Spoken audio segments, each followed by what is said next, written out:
Veni, vidi, vici. Eu vim, eu vi, eu venci.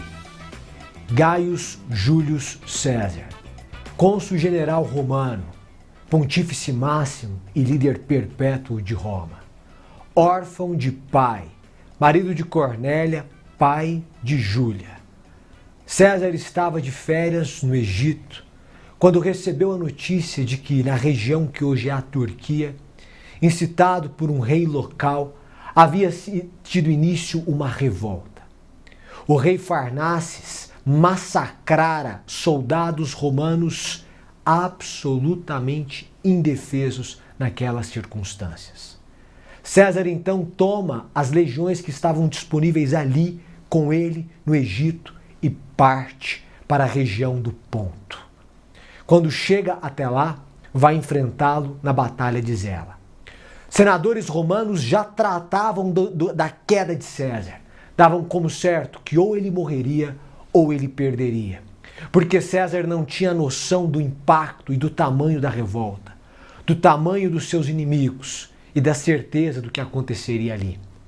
Mas César chega e é implacável. Em 5 dias ele destrói Farnaces e a revolta e manda uma carta ao Senado romano que já tratava de eventual substituição, dizendo aos seus inimigos: eu vim, eu vi e eu venci. Daí nascia o termo de uma vitória retumbante, incontestável, rápida. Bem-vindo, bem-vinda à imersão. Hoje, o que nós queremos é que a vitória venha de maneira rápida, implacável, incontestável. Os senhores sabem que eu divido a vida em áreas e eu faço isso há mais de 20 anos. E eu divido a vida em 5 áreas: vida espiritual, vida sentimental, vida financeira, vida profissional e vida familiar. Mas para entender as áreas da vida, é preciso entender os pressupostos que ali se estão e se mostram.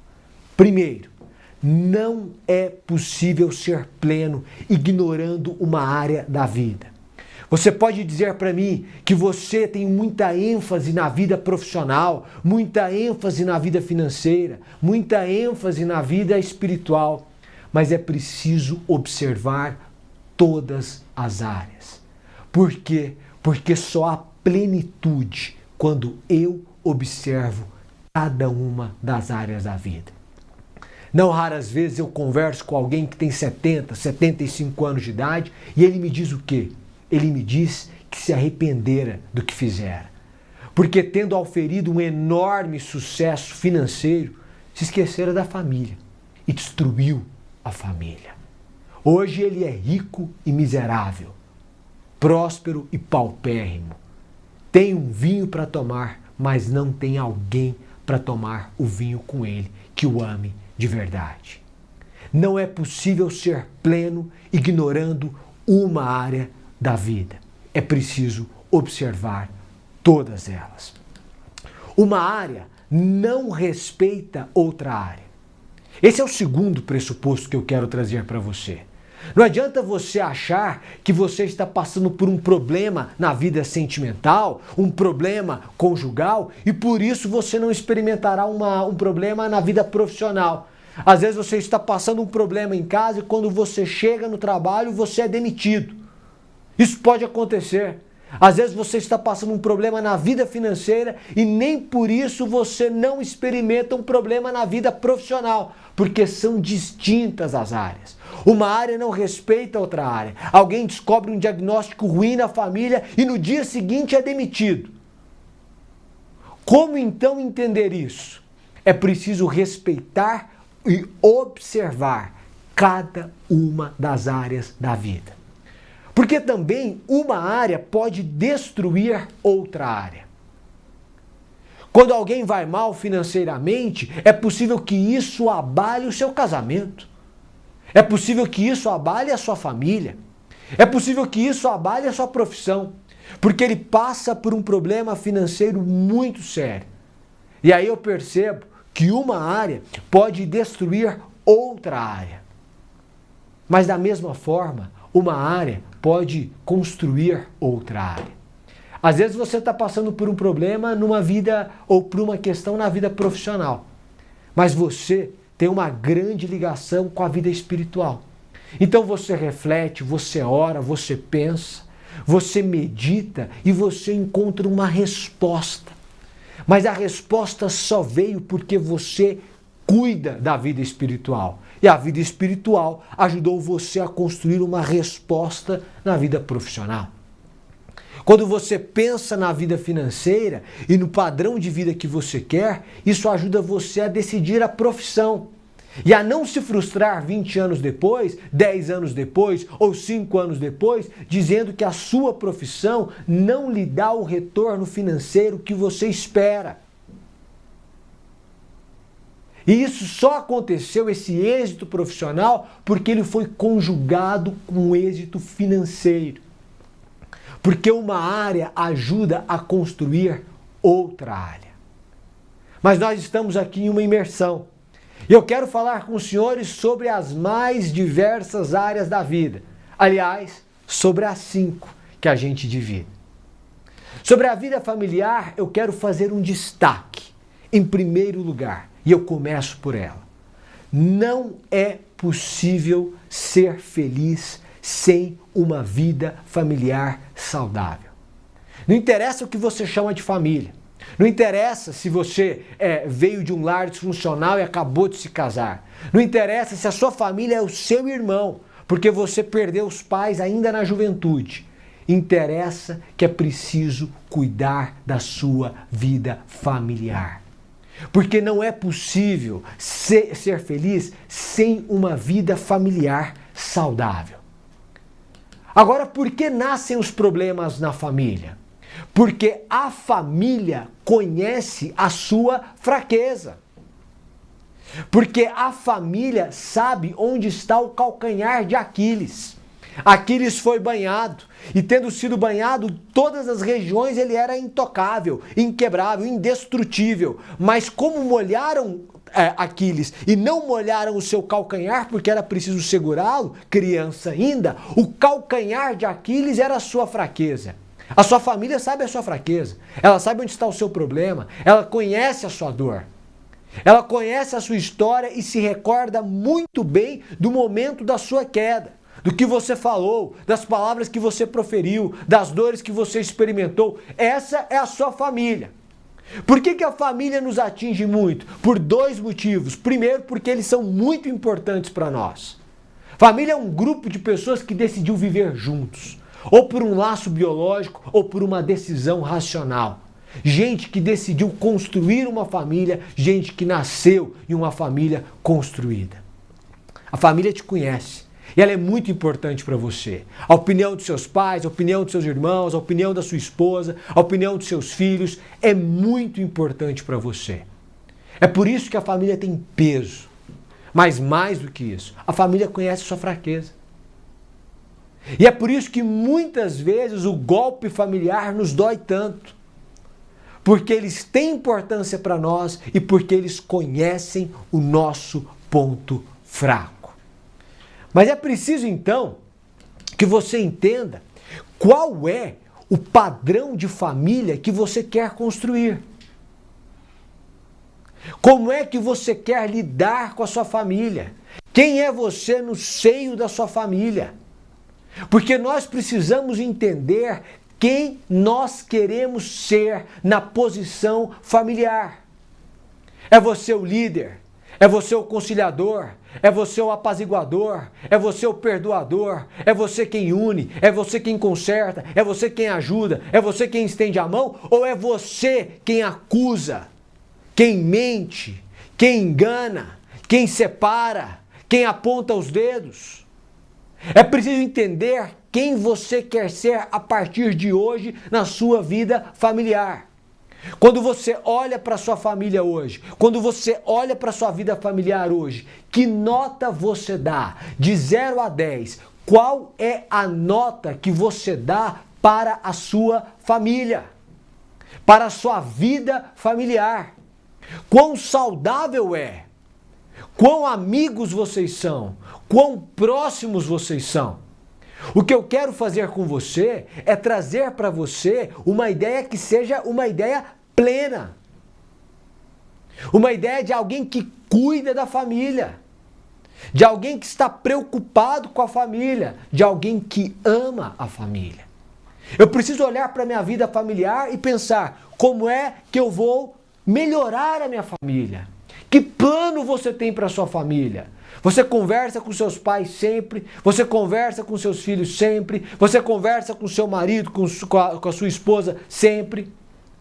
Vocês saem para jantar uma vez por semana, só vocês. Vocês têm momentos de qualidade, os sábados pela manhã são de vocês. Vocês saem juntos. Qual é o tempo que a sua família tem para você? Porque a vida é uma expressão do tempo. Quando alguém me diz que não tem tempo para alguma coisa, ele está me dizendo que eu não tenho vida para essa alguma coisa. E se você não tem tempo para sua família, você não tem vida para sua família. E se você destruir a sua vida familiar, você vai se descobrir alguém sozinho, solitário, triste. E a solidão tira do homem a alegria de viver. Eu preciso que você entenda a importância da sua família.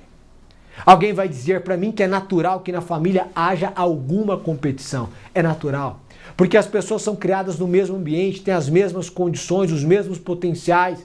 Mas isso vai da sabedoria dos pais não criarem entre os filhos uma competição, mas um senso de união. E eu não sei como é que foram seus pais, mas eu sei como você pode ser com seus filhos.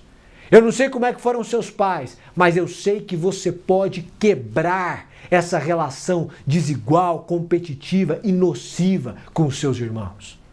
Porque para o ódio existe o amor, para o veneno existe o remédio, para a mesmice existe a mudança. E a sua mudança na vida familiar pode começar hoje. Eu desafio você a encontrar um horário na sua agenda para reservá-lo às pessoas que você ama, para ligar para alguém, conversar com alguém sem interesse, sem petições, sem desabafos, ligar para ouvir. Eu desafio você a ter momentos de qualidade com a sua família. Alguém pode ter uma forte ascensão dentro da sua casa, dentro da sua família, pode ser um primo. Isso de alguma forma pode despertar inveja. Pode ser você quem acendeu. E pode ser que a sua posição de alguma forma desperte inveja. Eu quero dizer para você que existe uma forma de vencer a inveja. Quando você é invejoso. Quando você é invejoso, a inveja é vencida quando você transforma a inveja em admiração. Olhe para essa pessoa que venceu, olhe para essa pessoa que ascendeu, olhe para essa pessoa que conquistou, olhe para César e se pergunte: como ele conseguiu? Eu quero aprender com ele. Eu admiro a história dele. Eu admiro essa força, eu admiro essa coragem. Eu admiro a maneira como ele se porta, o que ele faz. Eu quero aprender com ele. Você tem uma possibilidade gigantesca de aprender com uma pessoa da sua família. Porque a pessoa da sua família é uma pessoa próxima. Você conhece os seus defeitos, você conhece os seus traumas, você conhece o que aconteceu na vida dela, as suas limitações. E ainda assim, essa pessoa venceu. Então ela pode lhe ensinar. Ela pode ensiná-lo a vencer. Mas para isso é preciso que você tenha humildade. É preciso que você transforme a sua inveja em admiração. E é preciso que você exerça o perdão. Há quanto tempo você não perdoa alguém? Há quanto tempo você não libera o perdão para uma pessoa da sua família? Pode ser seu cunhado, pode ser seu irmão, pode ser seu sobrinho, pode ser seu filho, pode ser seu pai. Perdão, perdoar é deixar de carregar nas costas o peso do erro do outro. Perdoar é sentir-se livre, é sentir-se bem. Shakespeare ensina em O Mercador de Veneza que o perdão é dupla bênção. Abençoa o perdoado porque se sente livre, mas abençoa quem perdoa porque se sente melhor. Eu quero chamar a sua atenção para a sua família e dizer que você precisa ter planos para sua família, que você precisa ter tempo para sua família, que você precisa alimentar a admiração pela sua família, que você precisa ser o apaziguador na sua família, que você precisa liberar perdão. Mas eu quero chamar sua atenção para mais um ponto.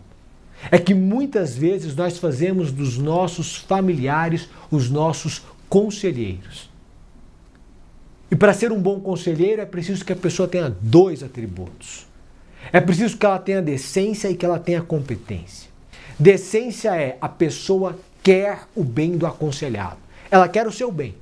Então, quando ela fala para o seu bem. Se você vai a ela pedir um conselho, ela vai te dar um conselho do coração. Isso é decência. Mas não basta decência. É preciso competência. É preciso entender do ramo. É preciso saber do assunto. É preciso dominar a ciência para que saia algum bom conselho. O conselheiro tem que ter decência e competência. E pode ser que seus pais tenham decência, mas não tenham competência. Que eles não entendam do assunto. Eles nunca estudaram para concurso público.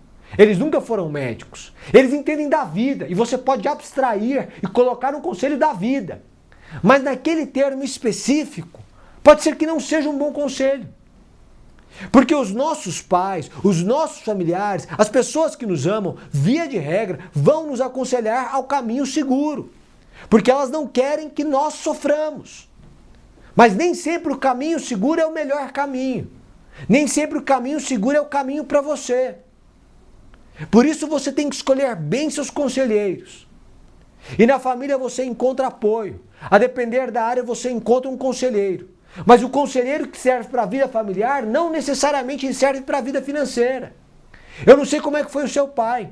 Como é que é seu pai. Se ele é um ótimo pai ou se ele é um péssimo pai. Mas pode ser que ele seja um ótimo pai, mas péssimo nas finanças. Então ele é um ótimo conselheiro para a vida familiar e um péssimo conselheiro para a vida financeira. Salvo se ele ensinar o avesso. Então eu preciso saber.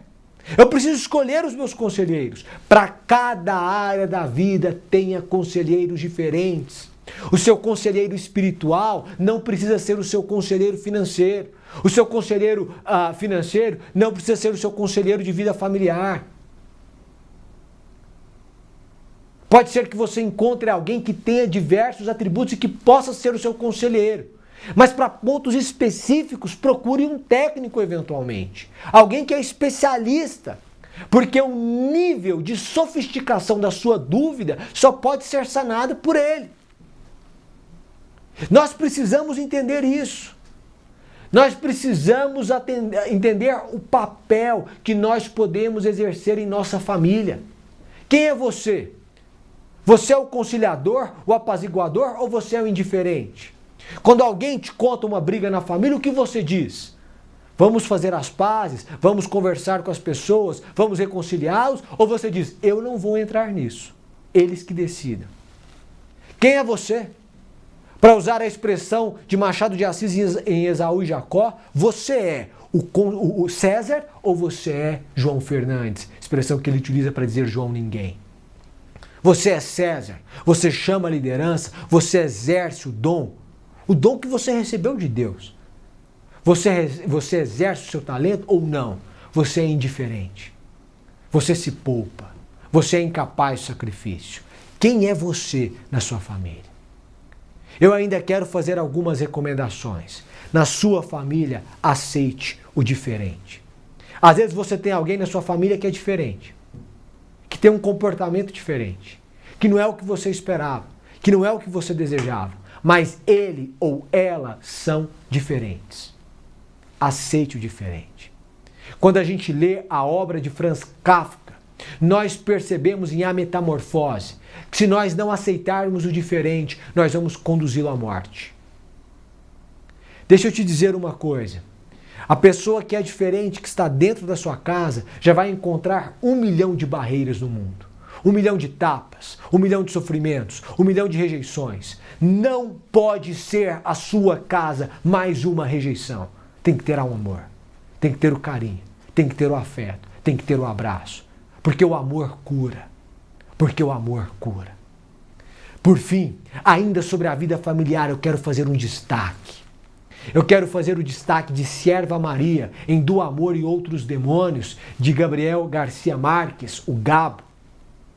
Ele vai dizer o seguinte, o padre quando a visita: às vezes nós fazemos as pessoas se comportarem como loucas para depois chamá-las de loucas.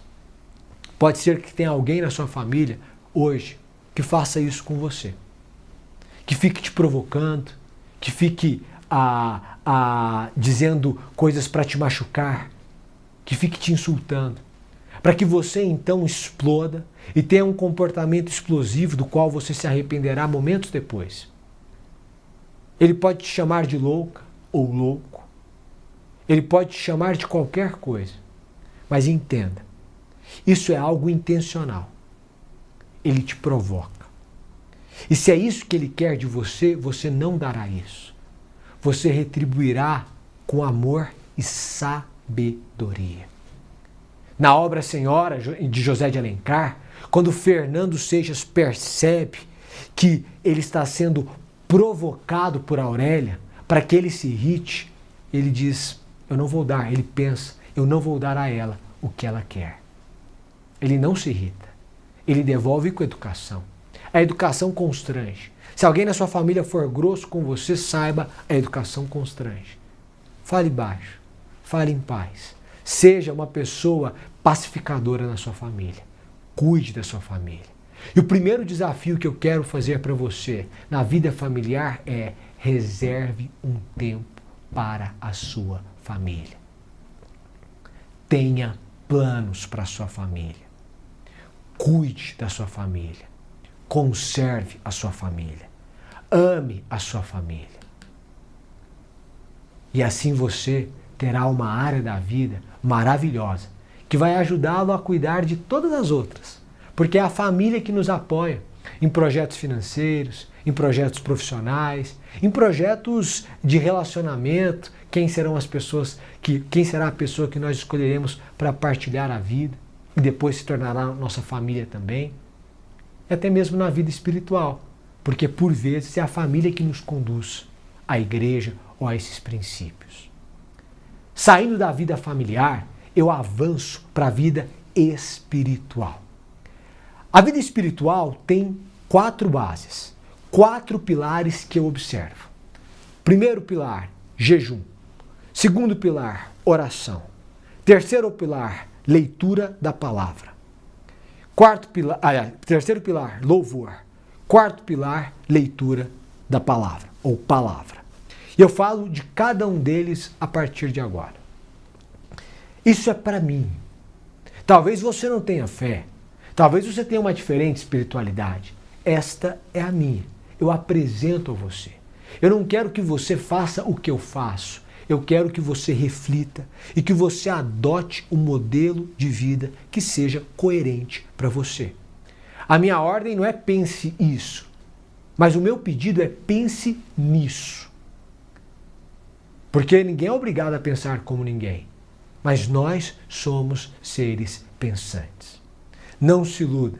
A vida espiritual, a área espiritual é uma área imprescindível para o equilíbrio, para a vida feliz. São os estudos dos clássicos, é a leitura de Santo Agostinho, é a reflexão de Platão, a ideia de espírito, de como nós precisamos cuidar do espírito. Eu cuido de 4 formas, com 4 bases: jejum, oração, louvor e palavra. Quando eu falo em jejum, eu estou falando de alguma privação, de um desejo carnal, para que eu tenha uma maior conexão espiritual com Deus. Porque eu aprendi, eu li, que a carne milita contra o espírito e o espírito contra a carne, porque são opostos entre si.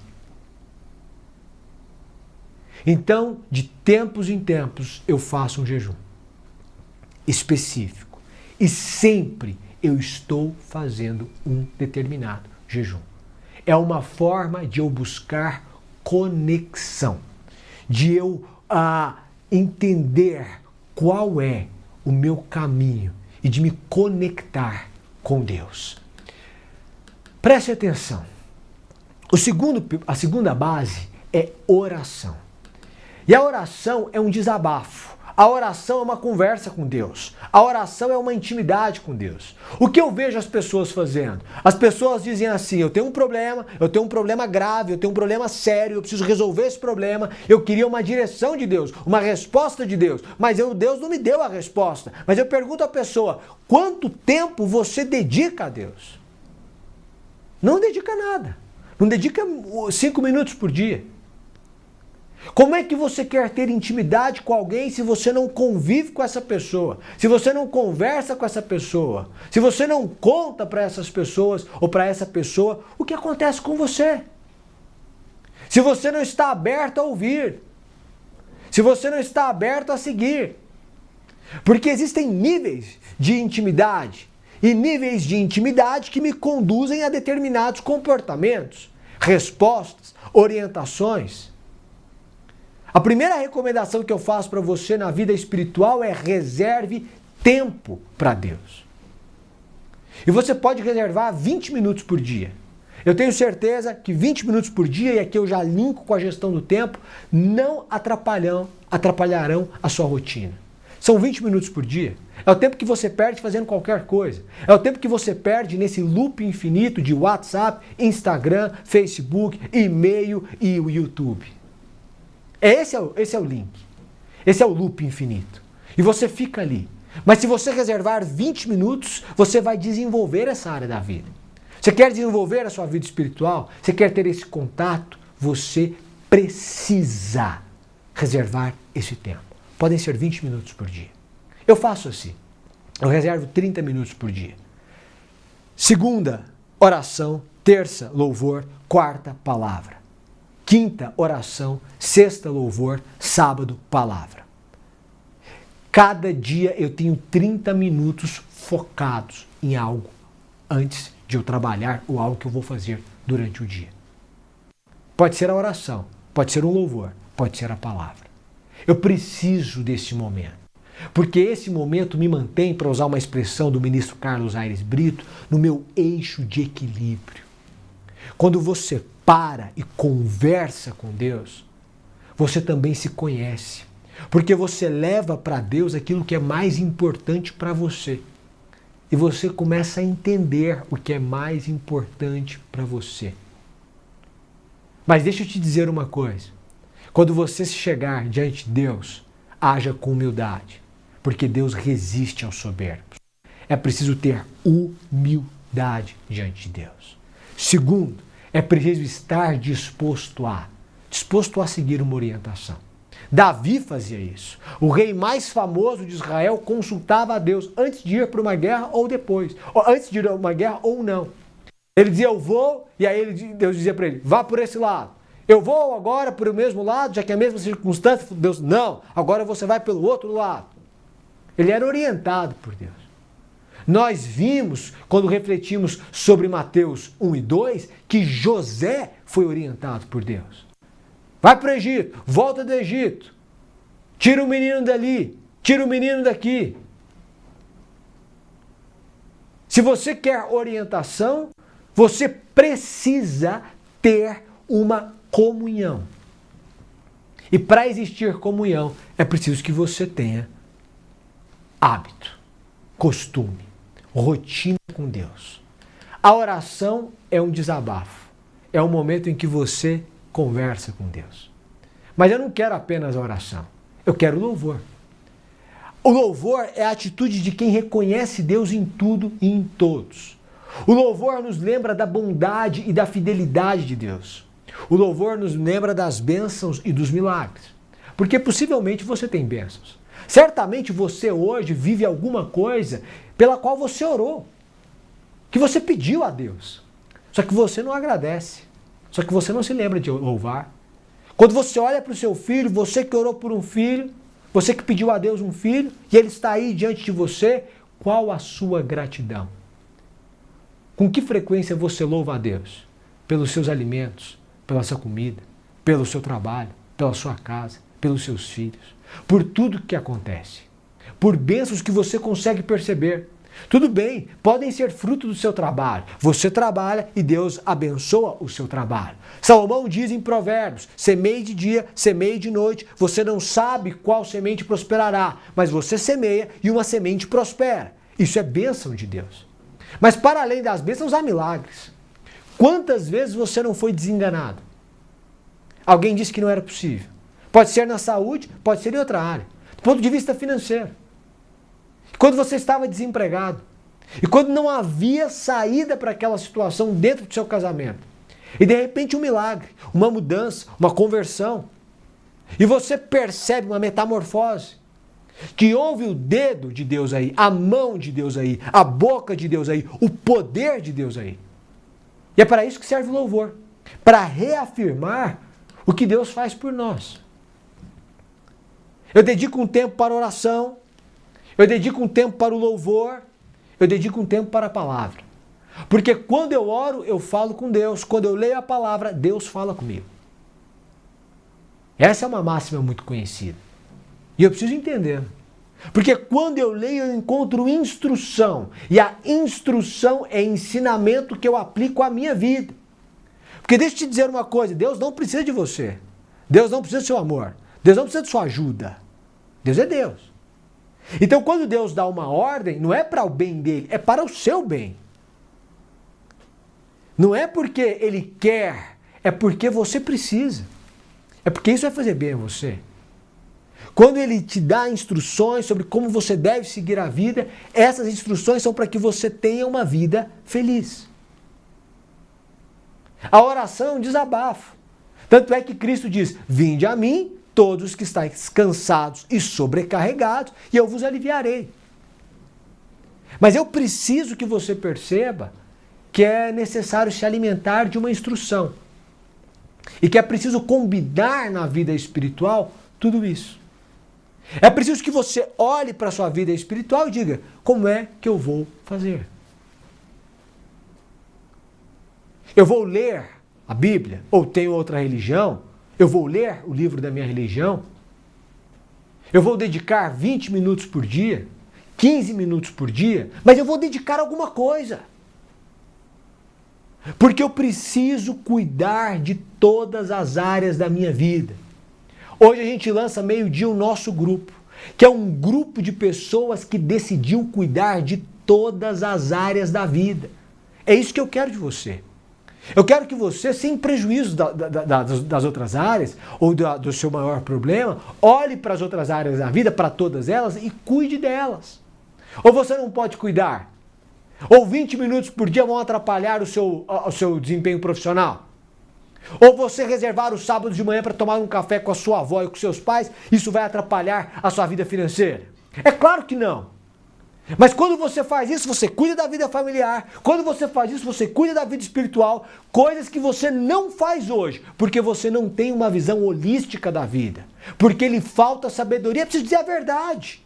Lhe falta sabedoria, lhe falta conhecimento, lhe falta direção.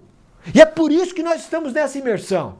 E é por isso que eu quis fazer aqui. Porque eu quero o seu tempo, eu quero a sua atenção, eu quero a sua mudança. Isso é um propósito. E aí eu olho e você precisa perceber isso.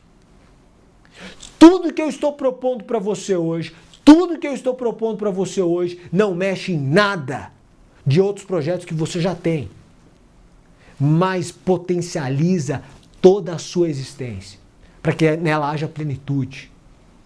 Você acha que se você for à missa, ao culto, ao seu centro religioso no domingo, isso vai atrapalhar as outras áreas da vida? Vai impactar 1 hora no domingo? É claro que não. Mas você precisa ter esse conhecimento. Você precisa ter essa noção, você precisa ter essa percepção. E essa é sobre vida espiritual. E sobre vida espiritual, então, eu quero deixar um desafio para você. Que é o desafio de você fixar um tempo diário para Deus. Podem ser 15 minutos. Mas eu desafio você a fixar um tempo diário para Deus. Oração um dia, louvor no outro dia, palavra no outro dia, como você quiser. ler a Bíblia, assistir a uma pregação, ouvir uma pregação. Não tem problema. Mas eu quero uma mudança de comportamento. Uma mudança que vai impactá-lo. E na vida espiritual, isso passa por comunhão.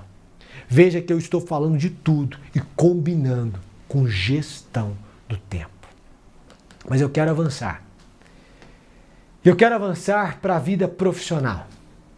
E quando eu penso na vida profissional, eu penso em 3 perguntas. 3 perguntas que eu me faço. Sempre que eu penso na vida profissional, quando eu olho para a minha vida profissional, eu me faço 3 perguntas.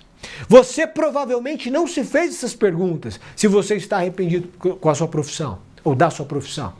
Você que é jovem e está decidindo a profissão, se faça essas 3 perguntas. Você que é jovem e tem 50 anos e está decidindo a sua profissão ou a mudança da sua profissão, se faça essas 3 perguntas. Porque existem erros na vida que a gente toma que são feitos pelo imponderável. De repente a gente percebe que cometeu. Mas não havia previsibilidade. Mas a maioria dos equívocos são previsíveis. Os erros que você cometeu estavam estampados na cara. Todo mundo percebia. Ninguém te falava porque você não dava margem para as pessoas falarem. Porque a sua arrogância afastou as pessoas de você.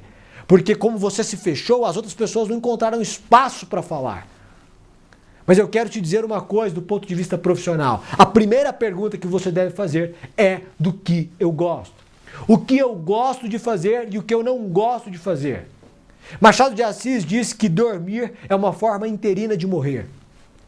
Isso significa que enquanto você dorme é como se você tivesse morrido. E você ressuscita quando acorda. Se você dorme 8 horas por dia, eu tenho certeza que você não dorme 8 horas por dia, mas suponhamos, faltam 16. Se você trabalha 8 e você tem outras 8, significa que 50% da sua vida é trabalhando.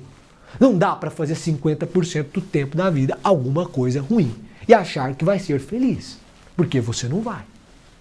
Quando eu penso na vida profissional, eu faço uma pergunta: o que eu gosto? O que eu gosto de fazer? O que eu gosto e o que eu não gosto? Porque ninguém é obrigado a gostar de tudo. Há algumas profissões que eu já descarto de cara. Digo, isso não é para mim. Eu não gosto disso. Eu não me identifico com isso. Outras pessoas vão se identificar? Vão. Ótimo. Cada um tem um talento. A gente vai falar em talento. Mas eu preciso saber o que você gosta e o que você não gosta. E talvez você tenha optado por um caminho do qual você não gosta. E é por isso que você se sente frustrado. Porque você não tem o menor prazer em trabalhar. Porque você não tem o menor prazer no seu trabalho. A primeira pergunta que eu faço é: do que eu gosto? Do que eu gosto? Essa é a primeira pergunta. E o que eu gosto e o que eu não gosto de fazer. Mas eu avanço para a segunda pergunta, que é sobre a rotina. Eu pergunto para mim mesmo, qual é a rotina dessa profissão? Porque às vezes você adora viajar, você adora ser piloto, você adora a profissão de piloto de avião.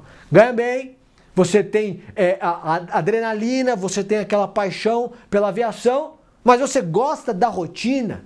Você está disposto a acordar num lugar, dormir no outro, deixar os seus filhos numa cidade, ir para outra cidade, ou não?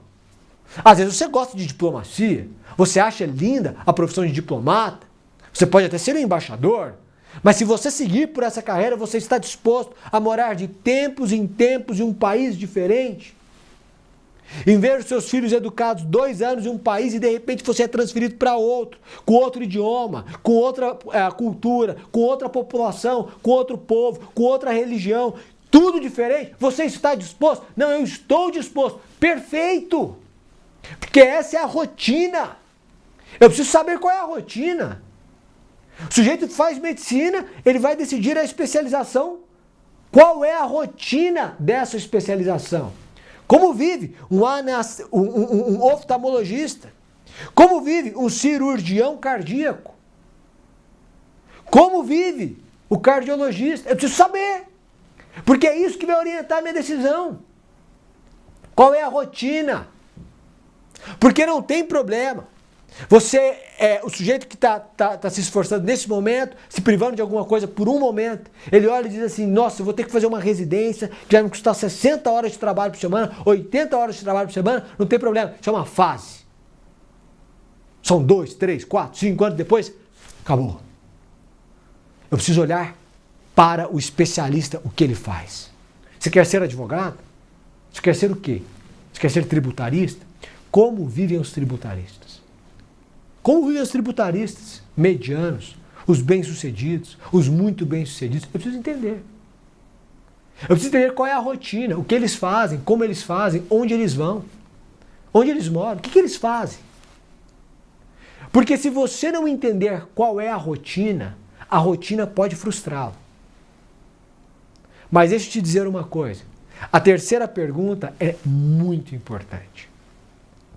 A terceira pergunta é uma pergunta que raras vezes a gente se faz. É quanto eu quero ganhar. Porque, na verdade, a primeira e a segunda pergunta são passíveis de alteração. Pode ser que ao longo da vida o sujeito se adapte. Pode ser que ele seja um médico numa especialização que demande muito, mas depois ele desenvolve uma equipe e agora ele já tem uma qualidade de vida maior. Então ele melhorou a rotina. Pode ser que ele faça direito, que ele não seja apaixonado pelo direito, mas de repente ele encontra um lugar dentro do direito, no consensual, na negociação. Pode ser que ele tenha feito medicina e encontre na psiquiatria uma especialidade. Ele não gosta de nada da medicina, mas ele é apaixonado na psiquiatria, ele gosta da psiquiatria. Então, para a primeira e para a segunda pergunta, nós encontramos soluções, adaptações. Para a terceira é mais difícil. Quanto você quer ganhar? Porque é muito mais difícil de alterar o patamar. Há certas profissões que concedem, em regra, maior remuneração do que outras. Aí você vai me trazer a exceção. Não, mas eu conheço uma pessoa que fez esse curso X e ela estourou, porque ela conciliou. Se ela estourou, conciliou, ela é empreendedora. Não é o curso X. Quando você vai decidir o seu curso, você tem que olhar a profissão que você quer exercer e ver qual é a média. Como é que as pessoas vivem nessa profissão? As pessoas minimamente bem-sucedidas. Porque suponhamos que você vai se aplicar para ser minimamente bem-sucedido. Quanto elas ganham? Você está satisfeito? Porque quando o menino tem 16, 17 anos e vai decidir a faculdade, ele é uma criança decidindo. É quase um crime forçar uma pessoa de 16, 17 anos a decidir o que ela fará para o resto da vida. É claro que você pode mudar. E neste momento eu quero dizer a você, se você está insatisfeito, você tem que mudar. Mas é preciso ter um plano de mudança. Qual é o seu plano? A gente já vai chegar lá. Qual é o seu plano? Preste atenção. Quanto você quer ganhar? Porque às vezes o adolescente tem uma visão romantizada. Não, eu quero, mas eu amo isso. Eu amo. Quanto vão te pagar por isso? Porque eu amo não vai pagar suas contas. E você aprende a amar diversas coisas na vida. A convivência faz nascer o amor. Mrs. Oswald vai dizer. A convivência faz nascer o amor. Quanto você quer ganhar? 3 perguntas são fundamentais para decidir a profissão. O que eu gosto de fazer e o que eu não gosto. Qual a rotina que eu quero ter e quanto eu quero ganhar. Qual é o patamar financeiro que me deixa satisfeito. Você provavelmente não se fez essas perguntas. Deveria ter feito. Mas agora eu faço para você. O que você gosta de fazer, que rotina você gostaria de ter e quanto você gostaria de ganhar. Eu fiz uma pesquisa no meu Instagram, certa feita, e 82% das pessoas gostariam, ou 70 e poucos por cento das pessoas gostariam de mudar de profissão. 90 e tantos por cento gostariam de ganhar mais. As pessoas estão insatisfeitas com a remuneração.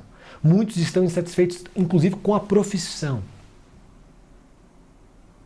Pode ser o seu caso. Mas então você tem que ter um plano de mudança.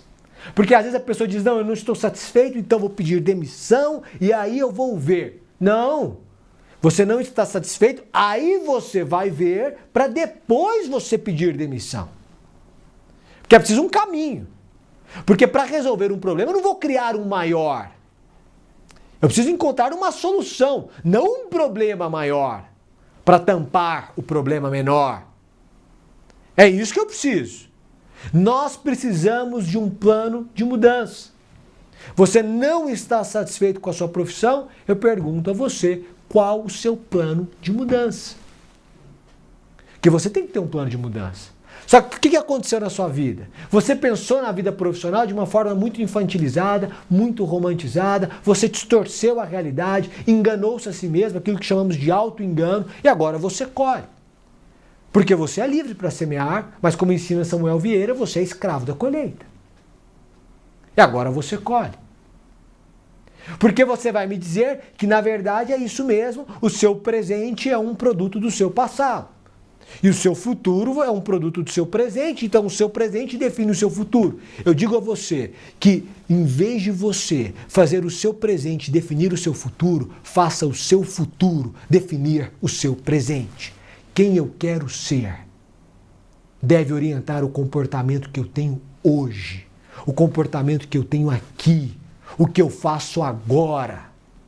Qual é o seu plano de mudança?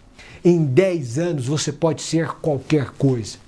Você quer ser médico? Em 10 anos você pode ser médico. Você quer ser juiz? Em 10 anos você pode ser juiz. Você quer ser empresário? Em 10 anos você pode ser um grande empresário. Em 10 anos a pessoa pode ser o que ela quiser, onde ela quiser, mas é preciso ser obstinado. Aí então, você vai me dizer, tudo bem, mas como saber o que fazer? Primeira pergunta, qual é o seu talento? No que você é bom? Eu li um livro chamado Bilionários, Ricardo Jeromel, O que eles têm em comum. E ele faz um estudo, um jornalista, do que eles têm em comum, que características eles têm em comum, e eles têm pouquíssimas coisas em comum, quase nada em comum. Um é discreto, o outro gosta de ostentar, um é casado com a mesma mulher, o outro já casou 5, 6 vezes, um tem ou ela é casada 5, 6 vezes, mora na mesma casa, é um sujeito super simples, o outro acabou de comprar uma casa de 50 milhões de dólares, eles não têm nada em comum, eles têm um ponto em comum. Qual é o ponto em comum? Eles focam naquilo que eles são bons. É isso que eles fazem. Eles focam na sua qualidade. Qual é a sua qualidade? Porque quando a gente está na escola, a gente aprende o inverso. Nesse ponto, a escola faz um mal danado. O sujeito é bom em português e mal em matemática. Se é bom em português, mal em matemática. O que a gente faz? Coloca o menino no reforço de matemática. É isso. A gente fica tentando suprir a deficiência, corrigir o defeito. É isso que a gente faz. Só que o que o bilionário faz? Ele é bom em português e ruim em matemática, foque no português. Eu estou diante do próximo membro da Academia Brasileira de Letras. Eu estou diante do próximo Machado de Assis, do próximo Fernando Pessoa. O que acontece é na matemática ele vai usar calculadora. Foque no que ele é bom. Ele é bom cantor, ele vai cantar. Ele é bom de português, ele vai estudar a língua portuguesa como ninguém. No que você é bom. Qual é o seu talento? Quando você está fazendo alguma coisa, você não olha para o relógio, isso significa que você tem prazer, isso está ligado ao que você gosta de fazer, e isso provavelmente está ligado ao seu talento, ao seu dom. Quando a gente estuda a parábola dos talentos, o único que deixa o divino irritado, o seu senhor irritado, é aquele que recebendo um talento não explora. Pode ser que o seu dom não seja para conquistar um país, mas pode ser que seja para conquistar a sua cidade. E esse é o seu dom e você deve exercê-lo. Qual é o seu talento? Porque a limitação do talento é uma outra conversa, mas o exercício dele é imprescindível. Mas eu quero prosseguir. Eu quero dizer para você o seguinte: como descobrir o que eu gostaria de fazer?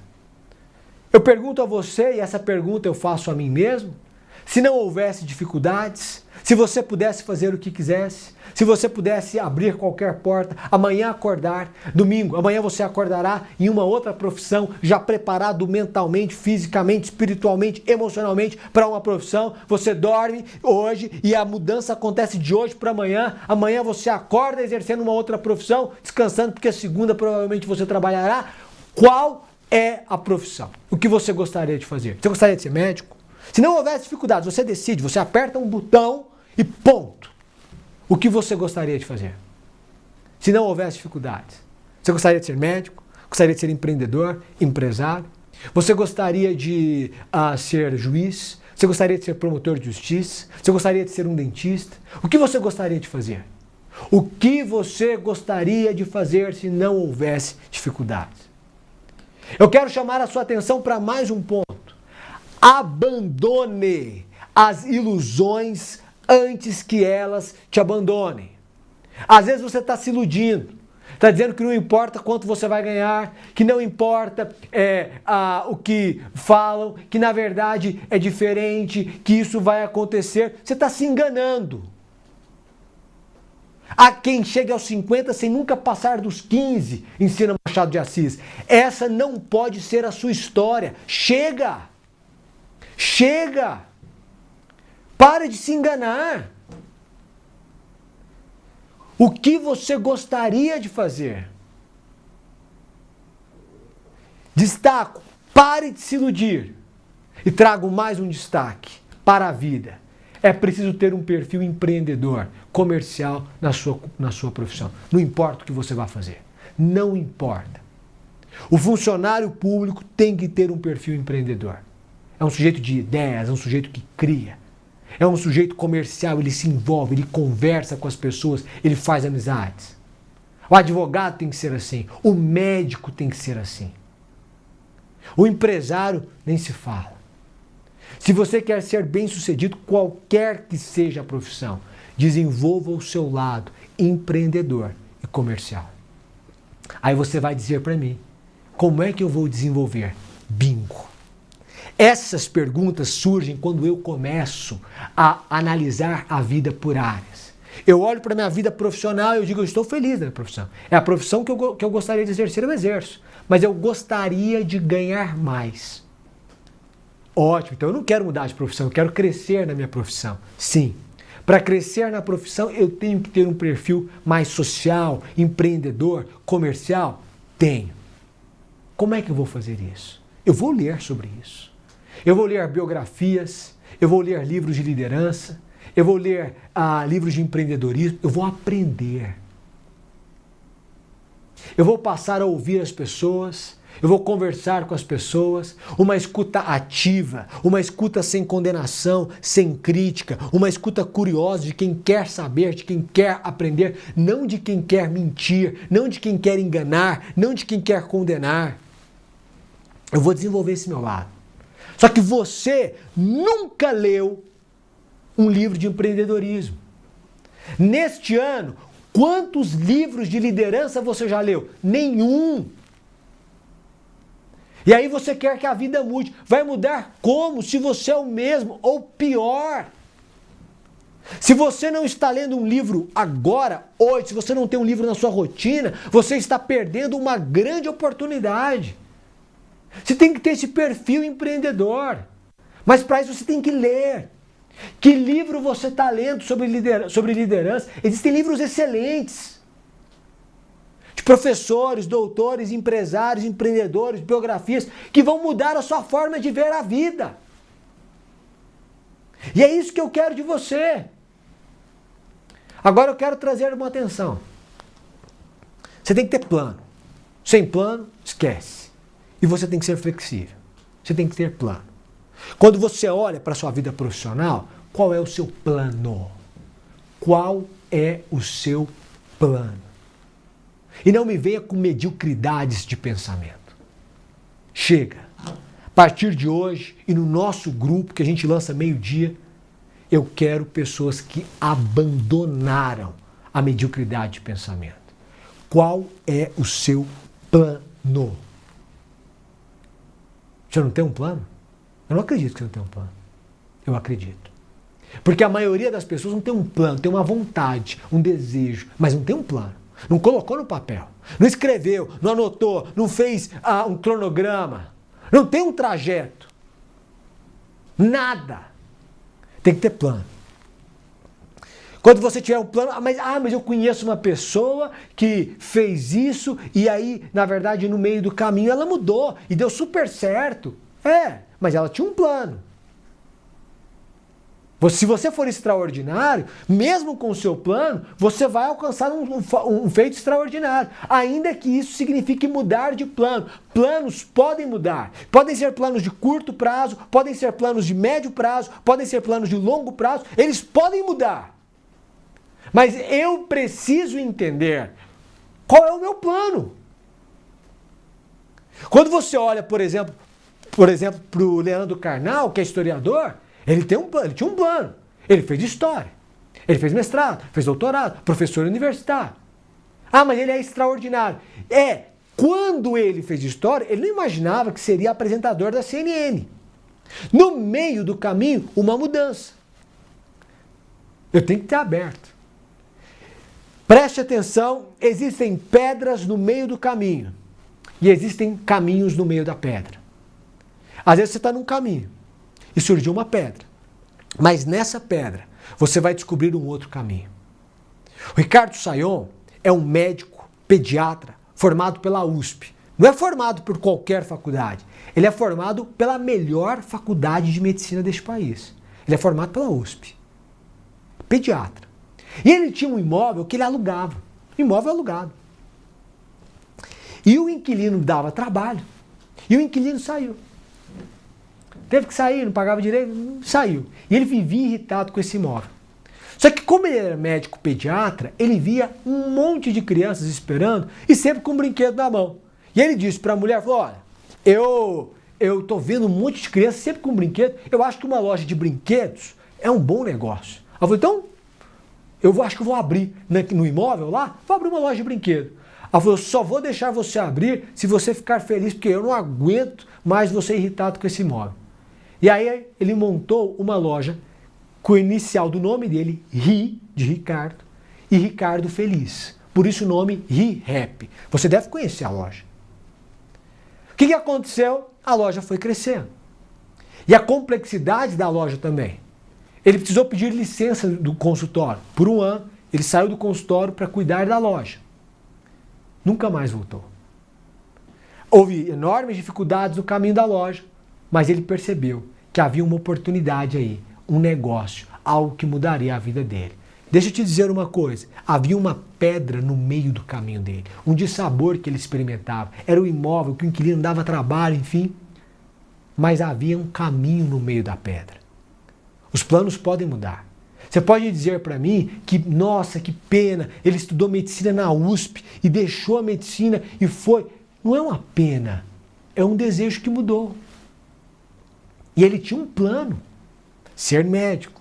Ele completou esse plano, ele cumpriu esse plano, ele crescia nesse plano, mas de repente surgiu outro plano. Os planos podem mudar, mas o que ele tem em comum com o Leandro Carnal? Ambos tinham planos. Planos de curto prazo, planos de médio, planos de longo prazo. Você tem que ter planos. Qual é o seu plano profissional? Seja para crescimento, seja para mudança de profissão. Eu quero desafiar você. Eu sei que a profissão, o trabalho, toma muito do nosso tempo, mas não pode tomar muito das nossas ideias. Eu preciso ter tempo para refletir. Eu preciso em algum momento parar e pensar o que eu quero ser. Daqui a 10 anos. Peguei um papel, chame o seu marido, a sua esposa, porque esses planos têm que ser em conjunto. A gente vai falar de vida sentimental. E aí eu quero que você veja. Eu quero que você entenda. Eu quero que você desenhe. Desenhe um plano. Que plano você tem? Qual é o seu plano? Qual é o seu plano? Dá para parar de procrastinar? Escreva. Ainda que seja uma mudança radical, escreva. O meu objetivo é esse. Agora, como é que você vai chegar? Só que você nunca escreveu como chegar. Você tem um sonho, um desejo, uma vontade, mas você não tem um plano. Agora você precisa escrever. Só que essa ideia, essa necessidade do plano, essa concretização só vem a partir da reflexão sobre vida profissional. É isso que a gente faz hoje. É isso que a gente vai fazer no nosso grupo. A gente vai dedicar uma semana para cada área da vida, sem prejuízo das outras, mas só para chamar sua atenção para uma área da vida. Imagina o impacto disso em um ano. Como é que sua vida vai mudar? Você vai aprender a cuidar da sua família, você vai aprender a cuidar dos seus negócios, você vai aprender a cuidar das suas finanças, você vai aprender a cuidar da sua profissão, você vai aprender a cuidar da sua casa, do seu relacionamento. Agora veja, eu desafio você, esse é um terceiro desafio, a pegar uma folha de papel hoje e a escrever qual é o seu objetivo profissional. Agora eu avanço. Eu avanço para a vida financeira. E eu começo a vida financeira com 3 premissas básicas que eu uso para a minha vida. A primeira delas é: ninguém vai fazer por você. Ah, ninguém. Ah, mas fulano de tal tem uma herança. Não interessa. Ninguém vai fazer por você. Se você não fizer, ninguém vai fazer. Se você não cuidar da sua vida financeira, ela será destruída. Se você não tiver meta, você vai ver a meta do outro. É isso que acontece. Ninguém vai fazer por você. Pare de esperar o salvador do barco. É você que vai ter que remar, meu amigo. É você que vai ter que consertar esse barco. É você que vai ter que mudar de postura. Vida financeira é planejamento. Primeira premissa que eu ponho na minha cabeça: ninguém vai fazer por mim. A segunda premissa é que um bom momento é um momento. Às vezes você está vivendo um bom momento. Às vezes você está ganhando dinheiro. Às vezes você está exercendo a profissão agora e começou a entrar. Você é advogado, tem recebido honorários. Você é médico, começou a ganhar mais. Isso é um momento. O bom momento é um momento. Você começou a empreender na internet. O bom momento é um momento. Isso não significa que você estará assim daqui a um ano. Você pode estar melhor e você pode estar pior. E aí eu pergunto a você, qual é o seu plano financeiro? Porque o bom momento é um momento, e isso direciona o meu comportamento. Porque se eu ganho 20, e isso para mim agora é um bom momento, ganho 20 mil reais por mês, eu não vou gastar 18. Porque eu não sei se no ano que vem eu ganharei 20. Eu vou gastar 10. Porque eu vou fazer a minha poupança, eu vou fazer o meu investimento, eu vou construir um patrimônio, esse patrimônio vai gerar receita e essa receita vai promover uma mudança de padrão de vida. Mas eu só tenho essa consciência porque eu me valho da segunda premissa. O bom momento é um momento. É só um momento. Pode ser que sua vida seja muito melhor financeiramente, do ponto de vista da receita deste mesmo trabalho, no ano que vem. Mas ninguém garante. Quem garante? Quantas pessoas você conhece que tinham um bom momento, que viviam um bom momento, que tiveram uma grande oportunidade e que desperdiçaram a oportunidade? Porque sorte não é só oportunidade, mas como diz Sêneca, é o encontro da oportunidade com preparo. Gente despreparada. Não pode subir um pouco a receita que ela já muda de padrão de vida. É a história do nutricionista que passou a ganhar 30 mil reais por mês e agora ele já trocou de carro, agora ele já alugou um apartamento muito maior, agora fim de semana dele é no Fazano, no Rio de Janeiro, e ele está gastando 28, ele junta 2. Mas ele não sabe se ano que vem ele vai ganhar 30. Talvez ano que vem ele esteja ganhando 15. Porque surgiu uma nova onda. Ele não sabe. Agora, em vez dele pegar agora esses 30, não, eu vou juntar 20. Ficar simples. Ficar leve. Porque quem tem medo tem custo. É só uma expressão do Nizanguanais. Quem tem medo tem custo, tem que ser leve. Leve para ter ousadia. Porque senão você vai perder sua ousadia. Como é que você vai ter coragem de mudar de emprego para ir para um emprego em que você ganhará menos inicialmente, mas com potencial de crescimento muito maior, se o que você ganha hoje você gasta? Quem tem medo tem custo, quem tem custo tem medo. E quem tem medo porque tem custo. O bom momento é um momento. Em vez de ele falar, não, eu estou ganhando 30, eu vou gastar 10, eu vou juntar 20. Se isso se mantiver por 4 anos, eu tenho 1 milhão na conta. Porque eu junto 240 mil por ano. Mas a aplicação eu vou ter mais de 1 milhão. Daqui 4 anos. Só que o colega dele, você tem 2 colegas. Um é o nutricionista que está ganhando 30 mil e está indo para o Fazano no fim de semana, alugou um apartamento maior, um duplex que seja, ou um apartamento mais moderno, já trocou de carro e paga 6, 7 mil de prestação, enfim, ele gasta 28 mil. O outro não, o outro é simples, continua morando naquele apartamentozinho, continua com o mesmo carro, continua fazendo viagem tranquila, simples, sem ostentação, zero. Gasta 10, põe 20 no bolso. Daqui a 4 anos, esse cara que gasta 30, ele não tem nada. Ele não tem nada. Porque ele junta 2 mil por mês, no fim do ano são 24. No fim do ano é Réveillon. Aí ele gasta com a viagem de Réveillon. Ele não tem nada. Ele reclama da profissão. Ele fala, gente, eu tinha que ganhar mais. Você não tinha que ganhar mais. Você tinha que ter vergonha na cara. É outra coisa que você tinha. Ah, eu tinha que ganhar mais. Não. Você tinha que ter vergonha na sua cara. O que falta para você é vergonha na cara. Se você tivesse vergonha na cara, você não gastaria 30 ganhando 30. Depois de 4 anos, 4 anos são assim, gente. 4 anos voam. Você não vê passar 4 anos.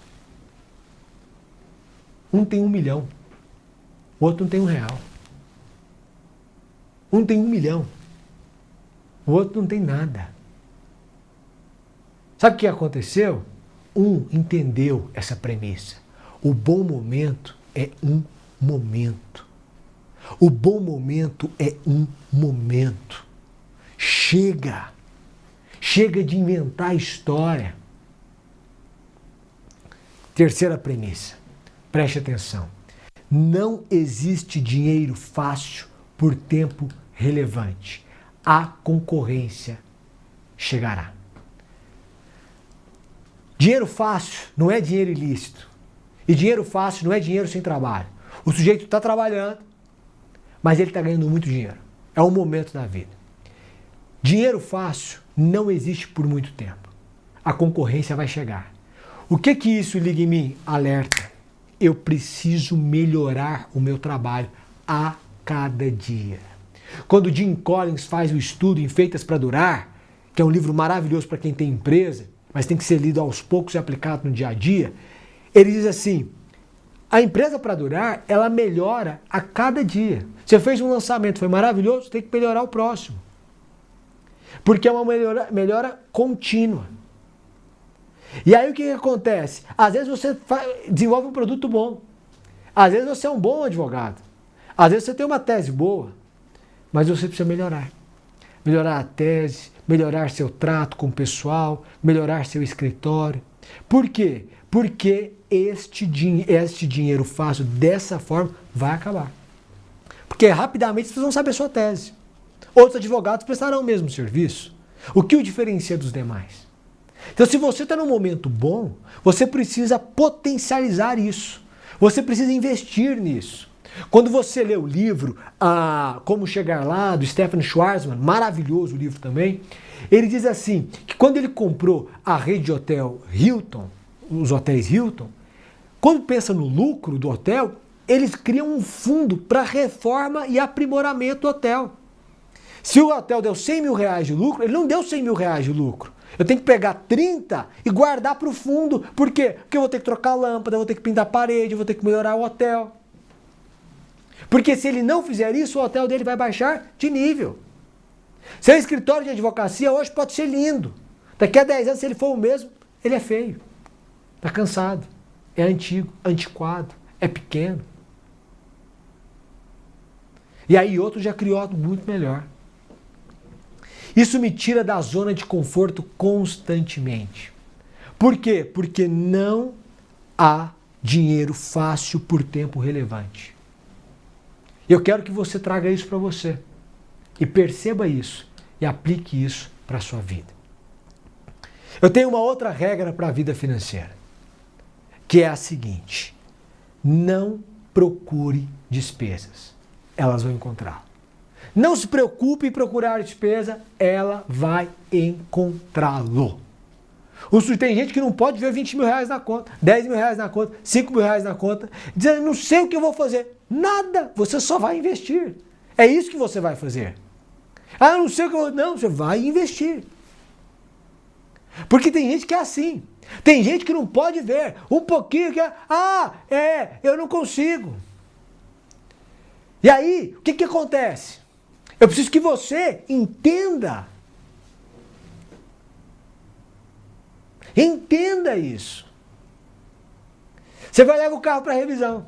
Levou o carro para revisão. Chegou lá na revisão, de tarde o sujeito te liga. A gente vai ter que trocar isso, o freio, a pastilha do freio, a água, tem que limpar o ar-condicionado, o filtro, não sei o quê. E diz, rapaz, eu ia gastar 1.000, agora eu vou gastar 3.000. Eu não procurei a despesa me encontrou. Você chega em casa e de repente o cano estourou. Infiltração. Ou o seu apartamento está gerando prejuízo no vizinho. Você vai ter que consertar aquilo ali. Você procurou essa despesa? Ela apareceu, ela te encontrou. Arranhou o carro, bateu não sei onde. Estava com o maior cuidado. Mas na hora de manobrar por uma falha sua, pá! Procurou a despesa? Ela te encontrou. Reunião na escola, mensalidade era 1.000, agora foi para 1.200. Você procurou a despesa? Ela te encontrou. Pare de procurar despesas. Elas vão te encontrar. Não procure despesas. O capitalismo é isso. Se você ficar procurando despesas, elas vão te encontrar. Eu tenho mais uma regra. Quem não tem meta, vive a meta do outro. Preste atenção. Qual é a sua meta financeira? Quando você olha, e eu quero convidá-lo a ter uma meta financeira para este ano. Não é para daqui a 10, não. Para este ano. Chega. Qual é a sua meta financeira para este ano? Você não tem uma meta? Porque eu quero que você tenha uma meta. Qual é a sua meta? Meta financeira. Você quer juntar quanto até o fim do ano? Sabe, eu não estou ganhando nada. Então você vai arrumar um trabalho, vida profissional. Quando você arrumar um trabalho, qual a sua meta financeira? Você consegue juntar R$1.000 por mês? A gente vai começar maio, então a gente tem aí mais 8 meses neste ano, vai juntar 8.000. Você ganha 10, você junta 10.000, você vai juntar 80.000. Qual a sua meta financeira? Porque eu vou te dizer uma coisa, quem não tem meta, vive a meta do outro. Quem tem R$20.000 na conta e não sabe o que fazer, não aguenta uma promoção para a praia. Está por 12.000. Passagem, hospedagem, 7 dias, a família. Está de graça. São 5 pessoas. Está saindo 2.000, 2.500 por pessoa. Com aéreo, all inclusive, hotel. Aí ele vai lá e tá. Essa é a meta do gerente do hotel. Essa é a meta da companhia aérea. Essa não é sua meta. Mas quem não tem meta, vive a meta do outro. Qual é a sua meta? Qual é a sua meta? Do ponto de vista financeiro, eu quero desafiá-lo. Desafiá-la a ter uma meta clara e uma meta para este ano. A gente vai mudar a sua vida. O nosso grupo vai mudar a sua vida. Esse grupo que a gente está fundando hoje vai mudar a sua vida. Porque você vai aprender a cuidar da sua família. Você vai aprender a cuidar das suas finanças. Você vai aprender a cuidar da sua profissão, da sua vida profissional. Você vai aprender a cuidar da sua vida espiritual. Você vai aprender a cuidar da sua vida sentimental. Qual é a sua meta? Qual é a sua meta? Eu quero trazer uma máxima para você que eu gostaria que você levasse para a vida. É melhor você parecer ter uma condição menor do que a que você tem, do que parecer ter uma condição maior do que a que você tem. É melhor parecer ser classe média sendo rico, do que parecer ser rico sendo classe média.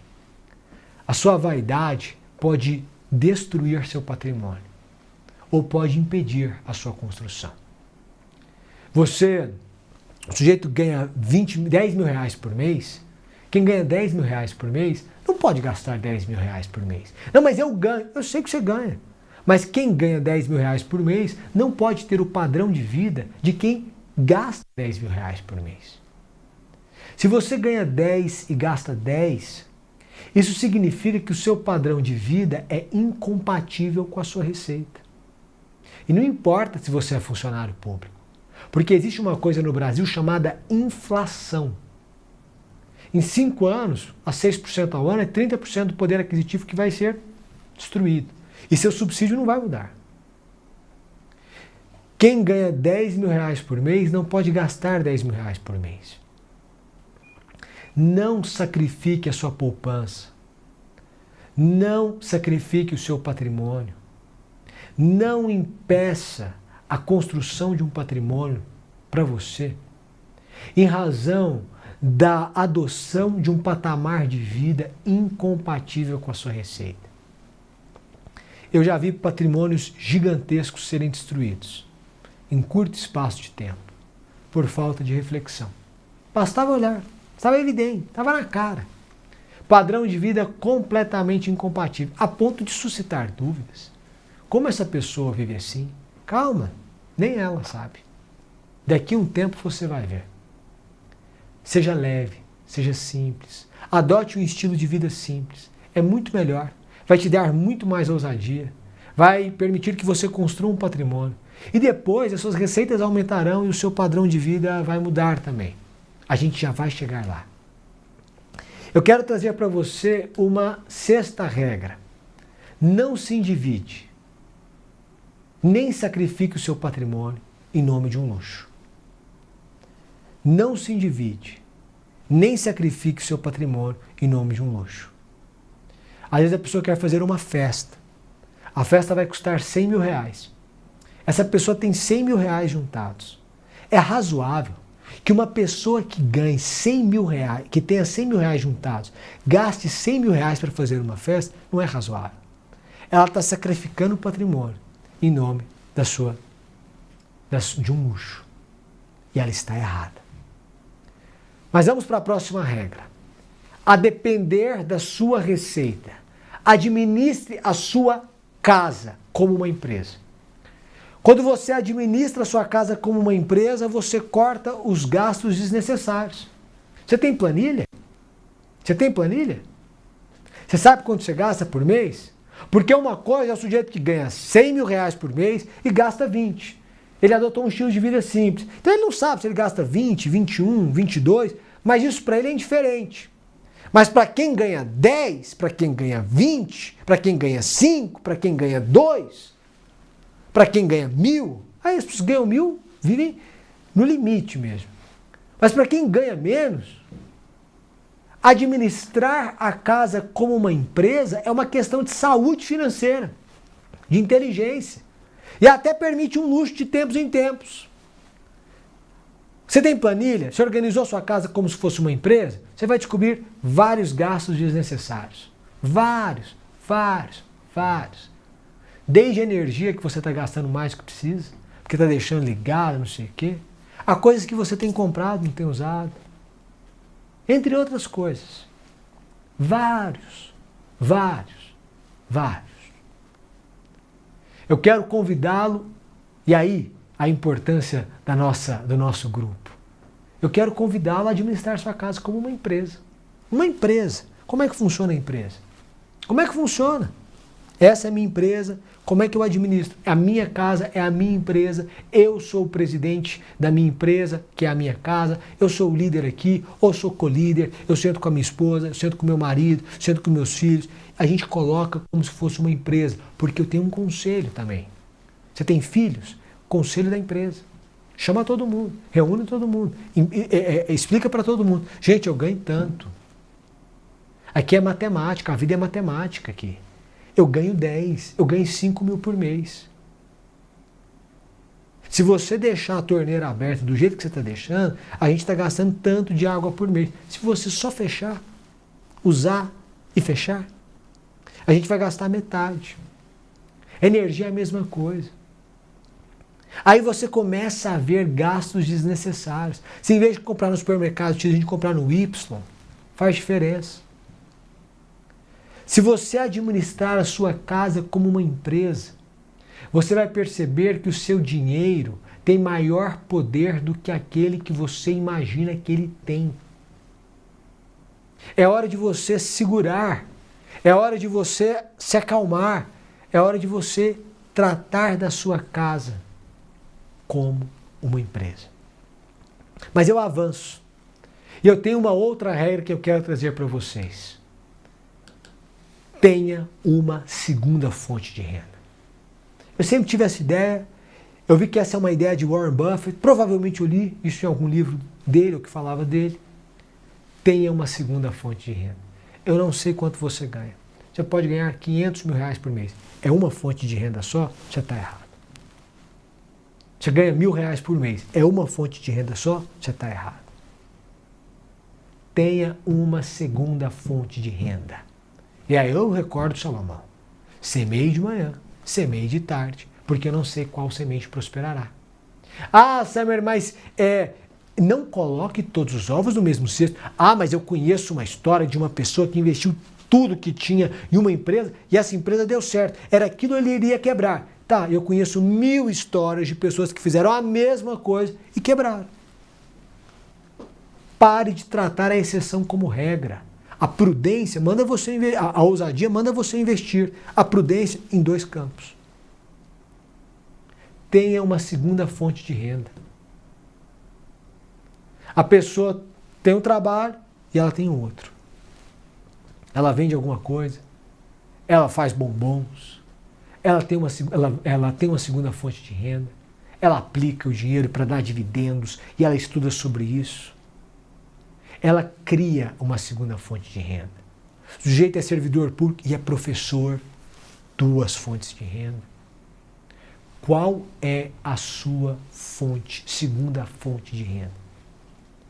E aí eu quero trazer mais um ponto. Quando você começar a ganhar bem, você vai ganhar mais. Você vai fazer parte do nosso grupo e você vai ganhar mais porque a sua cabeça vai abrir de uma maneira inimaginável. Quando a sua receita começar a crescer, antes de você mudar de padrão de vida, crie a segunda fonte. Crie a segunda fonte de renda antes de mudar o seu padrão de vida. Crie a segunda fonte. Essa segunda fonte de renda vai te dar tranquilidade. Essa segunda fonte de renda pode se tornar maior do que a primeira. Essa segunda fonte de renda, se você perder a primeira, será uma segurança. Então você tem que ter uma segunda fonte de renda.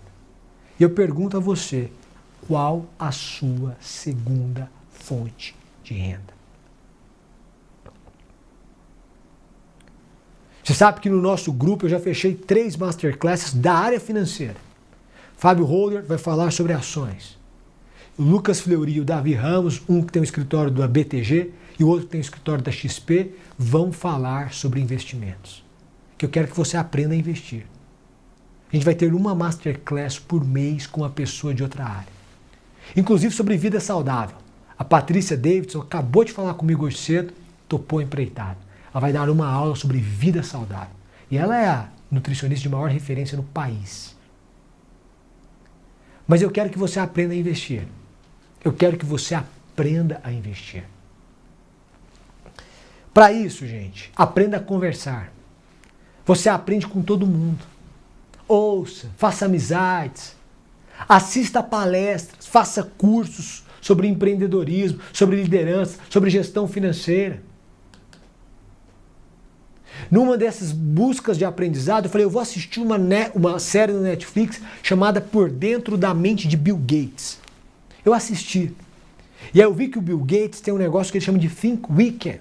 Think Week, na verdade. Ele tira uma semana, sem contato com ninguém, um monte de livros, de diferentes matérias, em que ele mistura tudo isso e ele vai lendo aleatoriamente numa fazenda, hotel fazenda, enfim, uma casa de campo, e ele vai lendo e ele vai tendo ideias.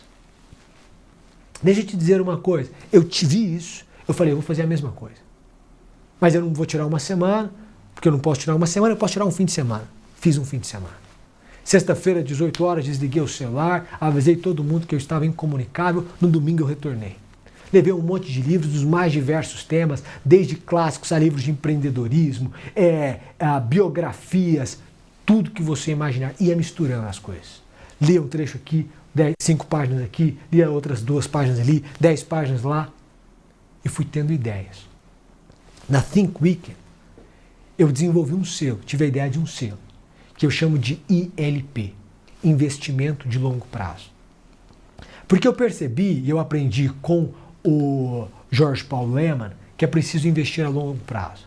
Porque o Jorge Paulo, numa palestra, disse o seguinte: olha, se eu pudesse voltar atrás, eu teria pensado mais a longo prazo, feito investimentos de mais longo prazo. A gente está falando do homem mais rico do país. E se ele se arrepende de alguma coisa, talvez de não ter feito um investimento mais a longo prazo. Você entendeu? Eu tenho que investir a longo prazo. As pessoas têm muita pressa que aquele investimento já deu retorno. Calma, meu filho. Você vai ter uma segunda fonte de renda, um outro trabalho. Ótimo. Um outro investimento. Tudo bem. Mas estes investimentos, eu quero que você pense neles como investimentos de longo prazo. Gente que compra um terreno, paga 100 mil reais, numa área que nem é valorizada na cidade. 2 anos depois, ou 10 anos depois, vende o terreno por 5, 6 milhões de reais. Conheço diversos exemplos. Diversos. Ah, eu não conheço ninguém. Pois é, você nunca comprou esse terreno. Você nunca fez um investimento de longo prazo. Mas agora você vai fazer. Porque a sua receita vai aumentar. Porque antes de mudar de padrão de vida, você vai buscar uma segunda fonte de renda. Porque você vai investir. E no seu investimento eu quero um investimento de longo prazo. Mas eu quero trazer mais uma regra. A regra é: participe da sua ascensão financeira. Você e sua família. Tem gente que ganha 10 mil reais, gasta 5 e junta 5. Tudo bem. Às vezes ganha 10 mil reais, gasta 7, 8, junta 2. Tudo bem. Perfeito. Aí começa a ganhar mais dinheiro. Começa a ter uma segunda fonte de renda, começa a crescer no seu próprio trabalho, na sua profissão. Está ganhando 50 mil reais. E agora? Ele gasta 7 mil reais por mês. Está errado. Por quê? Porque usufruir daquilo que Deus nos dá é um dom. Então é preciso que você observe uma proporcionalidade. Se você gastava 7 quando ganhava 10 e agora você ganha 50, não precisa gastar 35. Não precisa. Mas você pode gastar 20 e juntar 30. Gastar 25 e juntar 25. Já é 50% da receita uma poupança. Por quê? Porque é bom, é saudável, é um dom de Deus. Peça a Deus, se você não tiver esse dom, usufruir daquilo que nós recebemos. Mas eu quero avançar para mais uma regra. Doe. Doe, doe, doe. É melhor dar do que receber. É melhor ajudar do que ser ajudado. É melhor estar na condição de quem pode estender a mão do que estar na posição de quem precisa de uma mão estendida. Às vezes na vida a gente tem a oportunidade de ajudar alguém. Quando a gente pensa na fala, tive fome e não me destes de comer, tive sede e não me destes de beber. Quando a gente ajuda alguém é como se a gente estivesse sendo um instrumento de Deus na vida daquela pessoa e fazendo por Deus. Se você tem condições de ajudar alguém, ajude. Ajude como... Eu não estou falando para você simplesmente abrir mão de todo o seu patrimônio e doar. Não, há pessoas que chegam nesse nível. Mas uma parcela do que você ganha, ainda que pequena, ainda que para você sejam 100 reais por mês, 50, 30, destine a ajudar alguém. Alguém que não pode, que não precisa, que não tem condições, que precisa. Isso vai fazer muito bem a você. Primeiro, porque você se lembrará sempre quem manda no dinheiro. Você, não é o dinheiro que manda em você. Segundo, que fará bem a sua alma. É uma purificação. Ajudar alguém faz bem à alma. Última regra da vida financeira, e aí nós passaremos para a vida sentimental, é nunca pare de crescer. Se você parar de crescer, você vai se arrepender. Porque o mundo está em constante evolução, o mundo caminha. E quem está parado não está no mesmo lugar, está ficando para trás.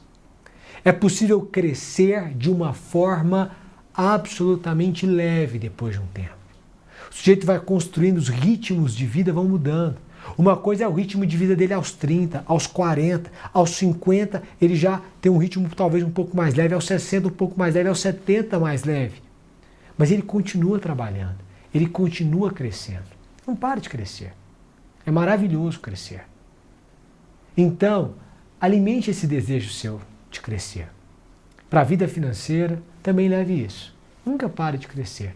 Fará muito bem a você, muito bem a organização da sua vida. Que você perceba que você também está em crescimento, inclusive financeiro. Agora, a gente passa para a área que mais dói as pessoas. É a vida sentimental. A vida sentimental é uma vida, é um projeto de vida, é uma mudança que a gente espera, é a companhia que a gente espera, é o tornar-se um com uma pessoa. E é sobre essa área da vida que eu começo a falar a partir de agora. A vida sentimental parte de duas premissas. Primeiro, é que é preciso que haja uma outra vida na nossa vida, quando a gente fala de vida sentimental.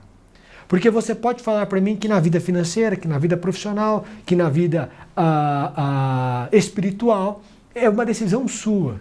Que na vida familiar você já está inserido numa família, então também é uma decisão sua.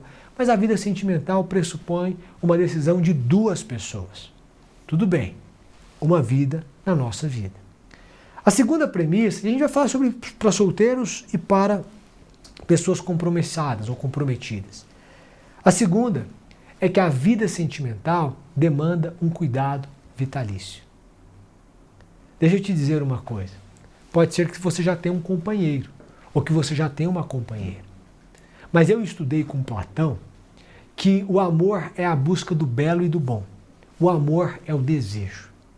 Eu desejo aquilo que eu não tenho. Depois que tenho, não desejo.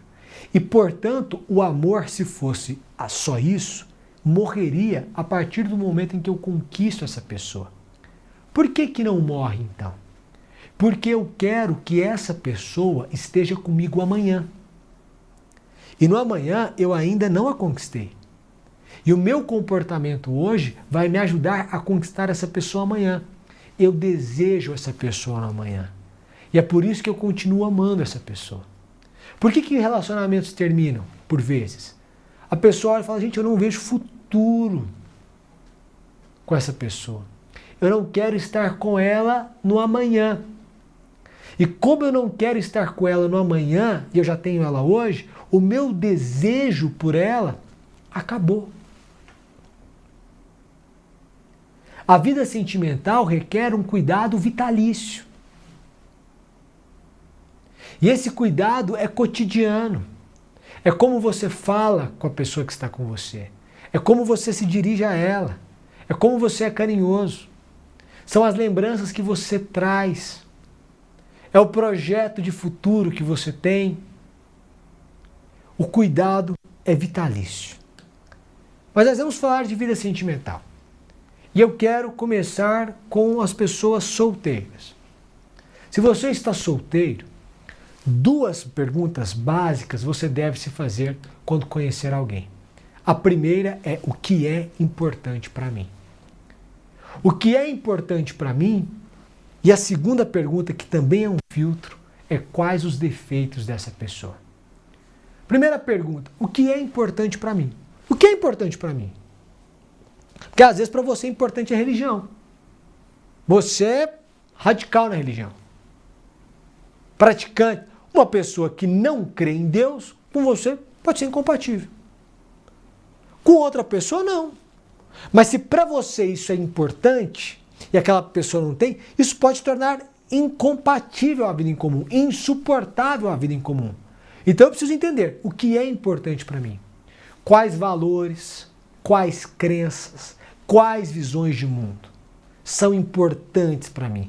É claro que a gente não vai concordar em tudo, mas naquilo que é básico, que é essencial para a vida, a gente tem que concordar.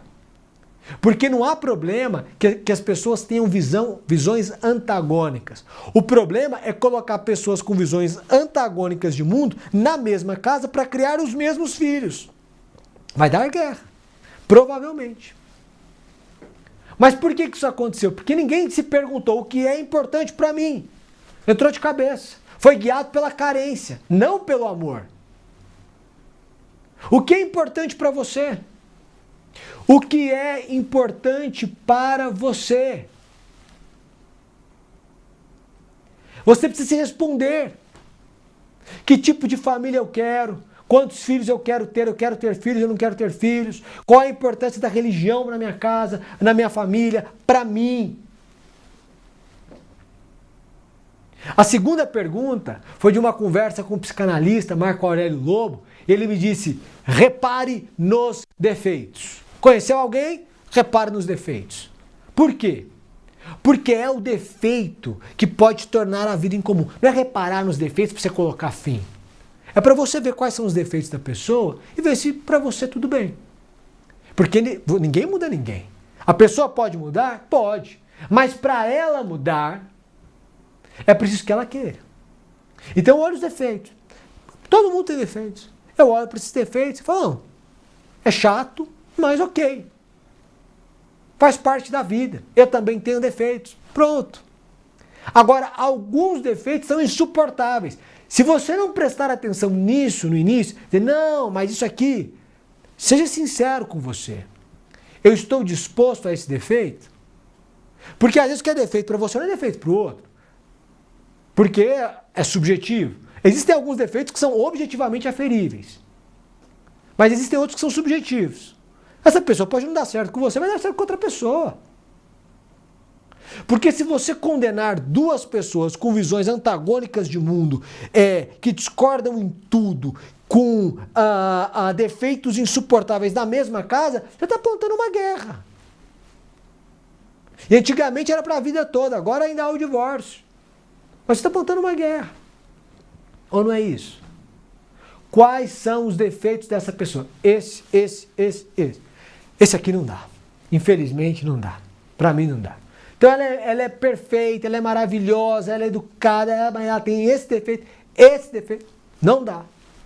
É a minha forma de ver o mundo. Para o outro não importa esse defeito. Tá bom. Para o outro não importa. Então, vou até apresentar ela para o outro.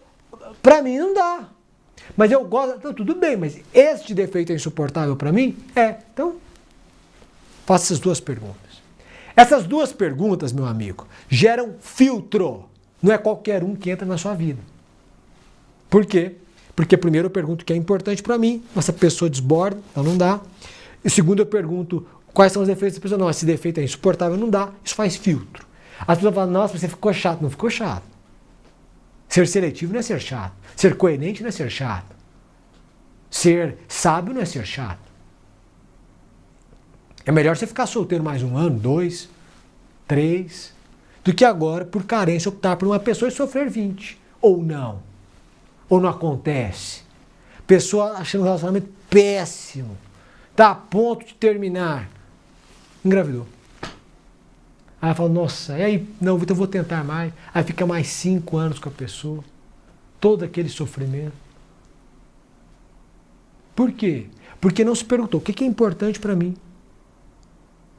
Quais são os defeitos dessa pessoa? Esses são filtros. Mas você vai dizer para mim, se é para ter filtro, eu preciso ter alguém. Alguém que tem que estar me procurando. Eu vou dizer, não, esse talvez, esse não. Cadê esse alguém? Aí eu vou para Platão. O amor é a busca do belo e do bom. Deixa eu te dizer uma coisa. O amor é a busca do belo e do bom. O que isso significa?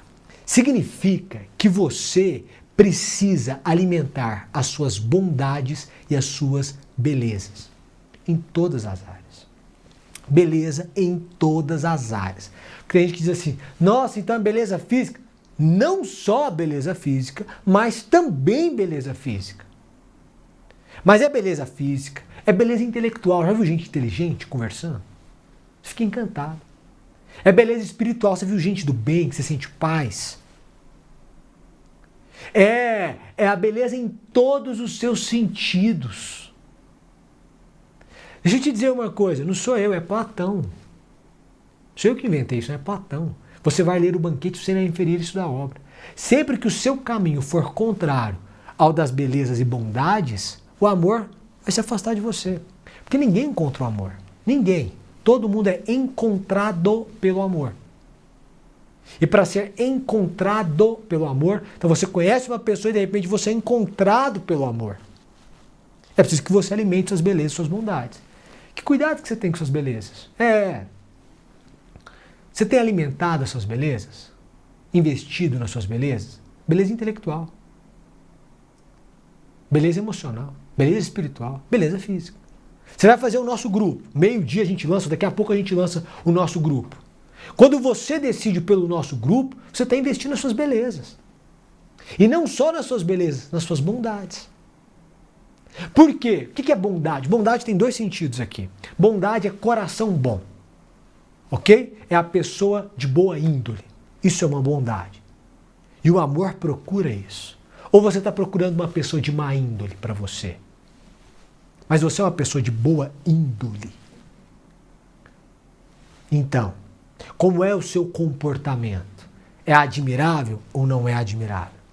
É que você não pode errar, todo mundo erra. Mas como filosofia de vida, é admirável ou não é admirável? Segundo ponto, bondade é competência. Você é bom no que faz. Quando a gente pensa na vida profissional, você é bom no que faz. Porque quando você investe nas suas belezas, em todos os sentidos e nas suas bondades, você é um cara do bem, você é um cara interessante, você é um cara humilde, você é um cara bonito, você é um cara inteligente, você é um cara bondoso. O amor vai te encontrar, ele está te procurando.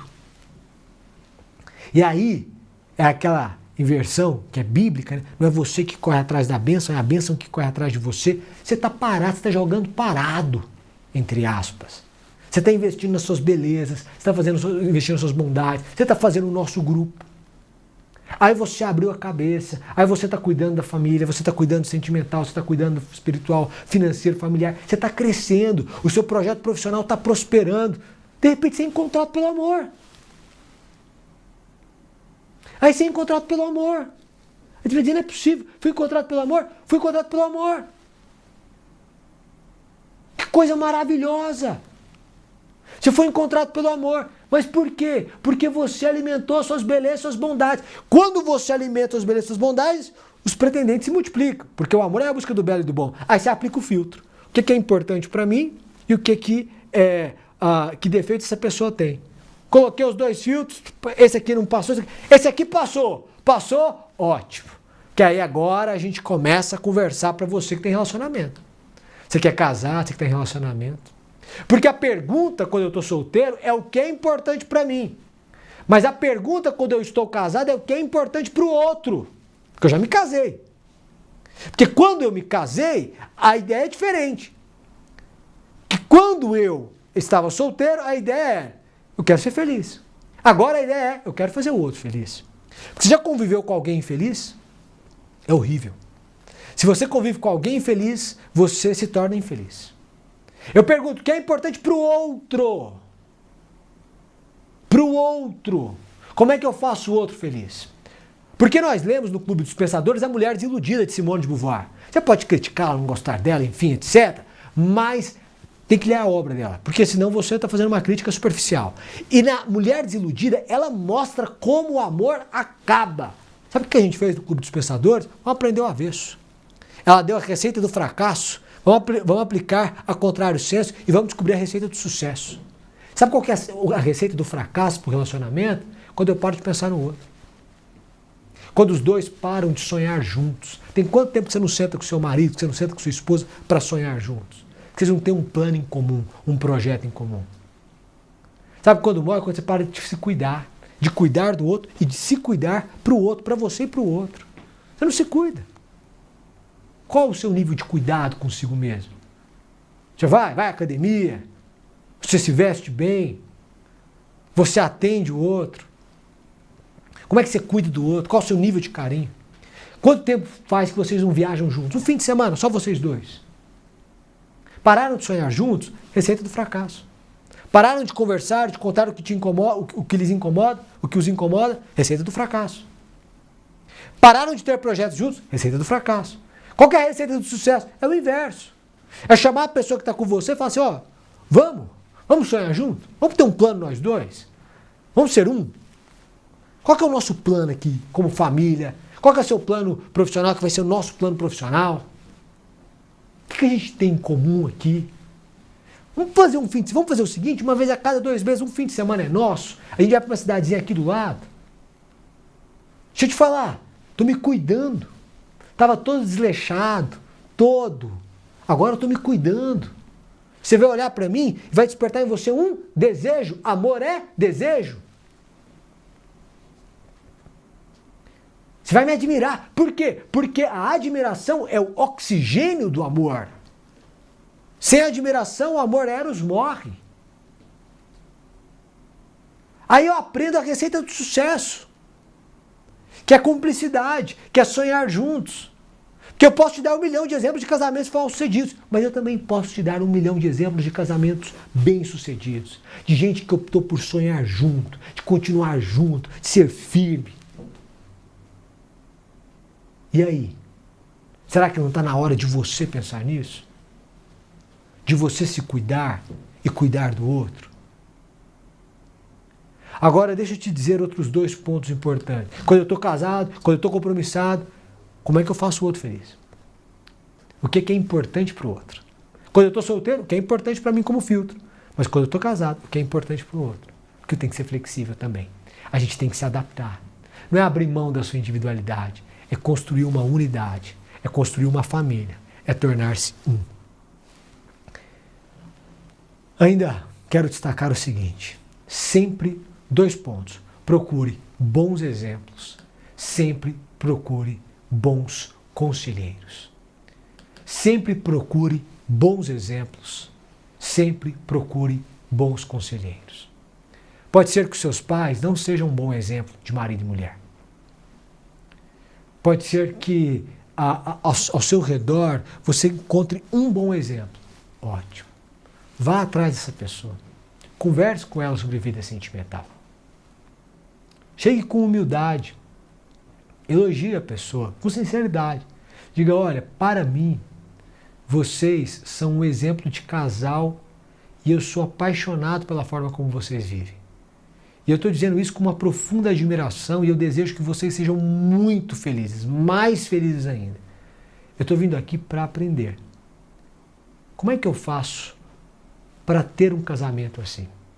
Como é que eu faço para ter uma vida conjugal assim? Como é que eu faço para o meu namoro ser assim? Como é que eu faço para o meu noivado ser assim? Como é que eu faço para recuperar a minha vida conjugal? O bom exemplo também pode ser um bom conselheiro. Às vezes você tem um bom exemplo, mas não pode ser mais seu conselheiro. Eram seus avós que morreram. Mas tenha bons exemplos e procure bons conselheiros. Eles vão ajudá-lo a guiar a sua vida. Para que você não se distancie daquilo que é bom, daquilo que é certo e daquilo que daqui a 30, 40 anos você vai olhar e vai dizer, gente, que vida maravilhosa eu tive e eu tenho.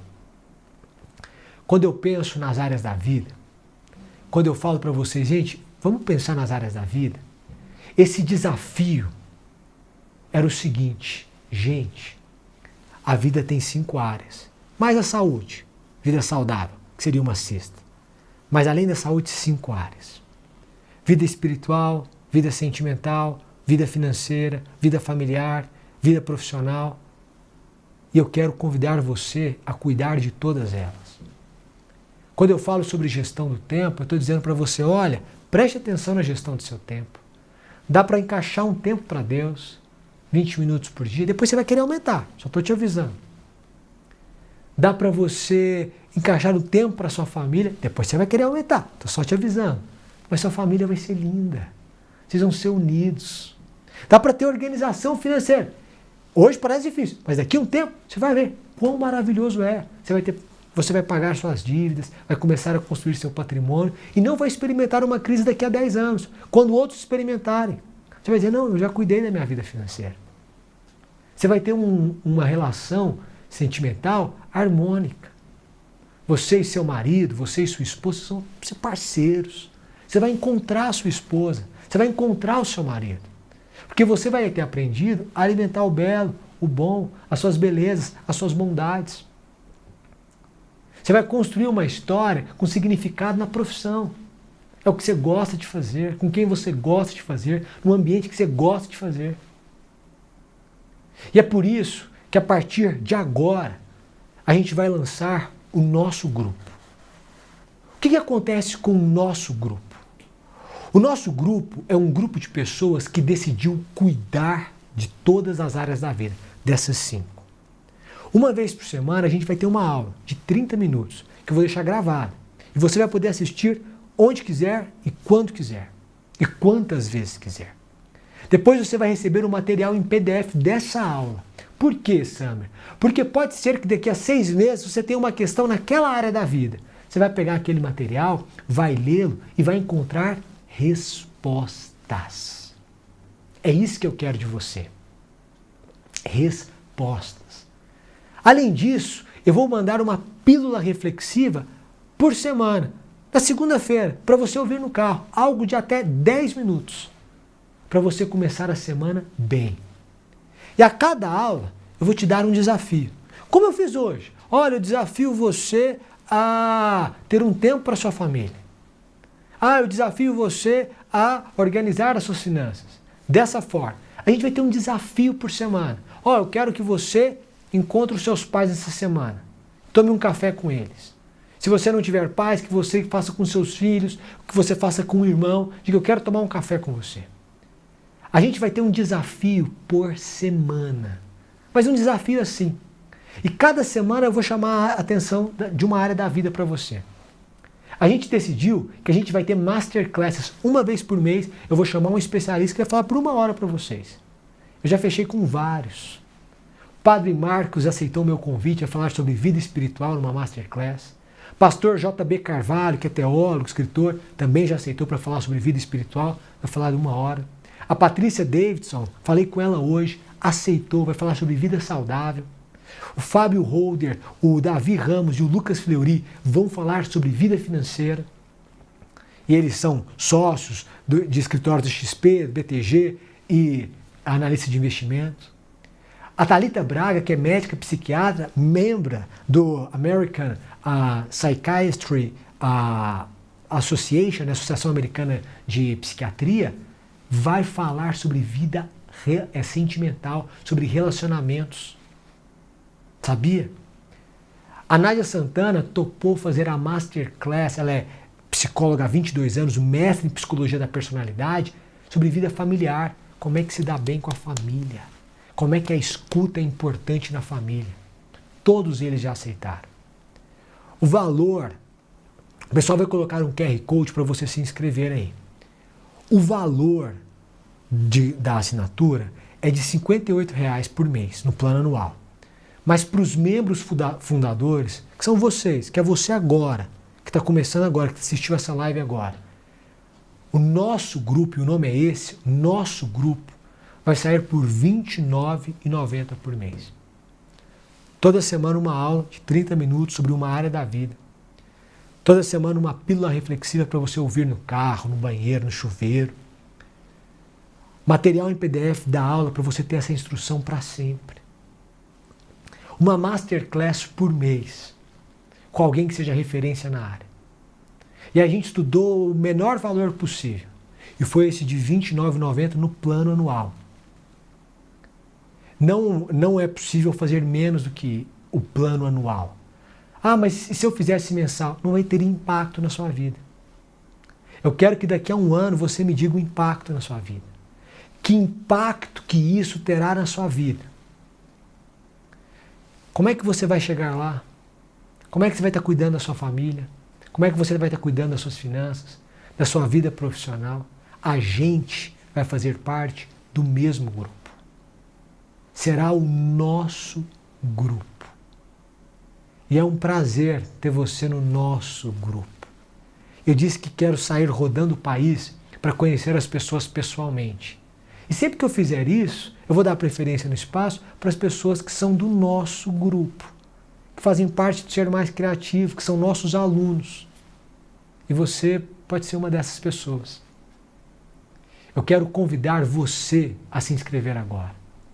Nunca existiu algo assim. Provavelmente nunca existirá. Tamanho cuidado que a gente teve na construção disso. Eu quero que você faça parte do nosso grupo. Aulas, eu quero que você veja o impacto. Eu quero que você assuma essa posição de liderança e de mudança, de protagonismo mesmo, na vida familiar, na vida espiritual, na vida sentimental, na vida financeira, na vida profissional, na sua vida. O nosso grupo vai mexer com a sua vida. E o nosso grupo começa a partir de agora. Eu estou pegando o meu celular aqui e eu estou alterando a descrição no meu perfil do link. Você tem o link aí, o QR Code. Certamente o pessoal está colocando aí no chat para você poder acessar o link. E eu estou colocando o link agora. O nosso grupo, só estou digitando.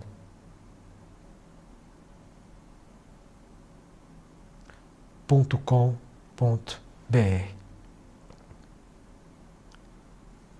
Bem-vindo ao nosso grupo. Eu acabei de alterar. E você consegue acessar o nosso grupo neste momento. Senhoras e senhores, eu quero dizer para vocês que é uma honra, uma responsabilidade, uma alegria ter você comigo, ter você conosco. Eu quero dizer para você que eu tenho um compromisso de fazer o melhor mesmo. Vão ser as melhores aulas possíveis. Eu vou buscar os conhecimentos mais aprofundados possíveis, para que você seja impactado. Eu vou trazer os melhores profissionais, para que isso possa trazer mudança na sua vida. E é isso que eu quero de você. E é isso que começa a partir de agora, a partir de hoje. Você aceita fazer parte do nosso grupo? Se você aceita, inscreva-se. Nós estamos totalmente à sua disposição. Mais uma vez, muito obrigado pela sua atenção. Eu acho que a gente, inclusive, está encerrando 1 hora antes. A gente fez até às 11, mas nessas 2 horas foi muito conteúdo. Se você foi impactado de alguma forma, eu quero pedir que você divulgue essa live, que você peça para outras pessoas assistirem e que você integre o nosso grupo. Depois você pode até cancelar. Tem um prazo aí de 7 dias para cancelar, ou depois da assinatura anual, quando da renovação dessa assinatura, você pode cancelar daqui a 1 ano. Não tem problema. Mas você tem essa oportunidade. E eu tenho o prazer de ter você com a gente. Mais uma vez, muito obrigado. Um bom dia, um excepcional sábado. E a gente se vê. Até mais, pessoal. Obrigado. Um grande abraço. Tchau, tchau.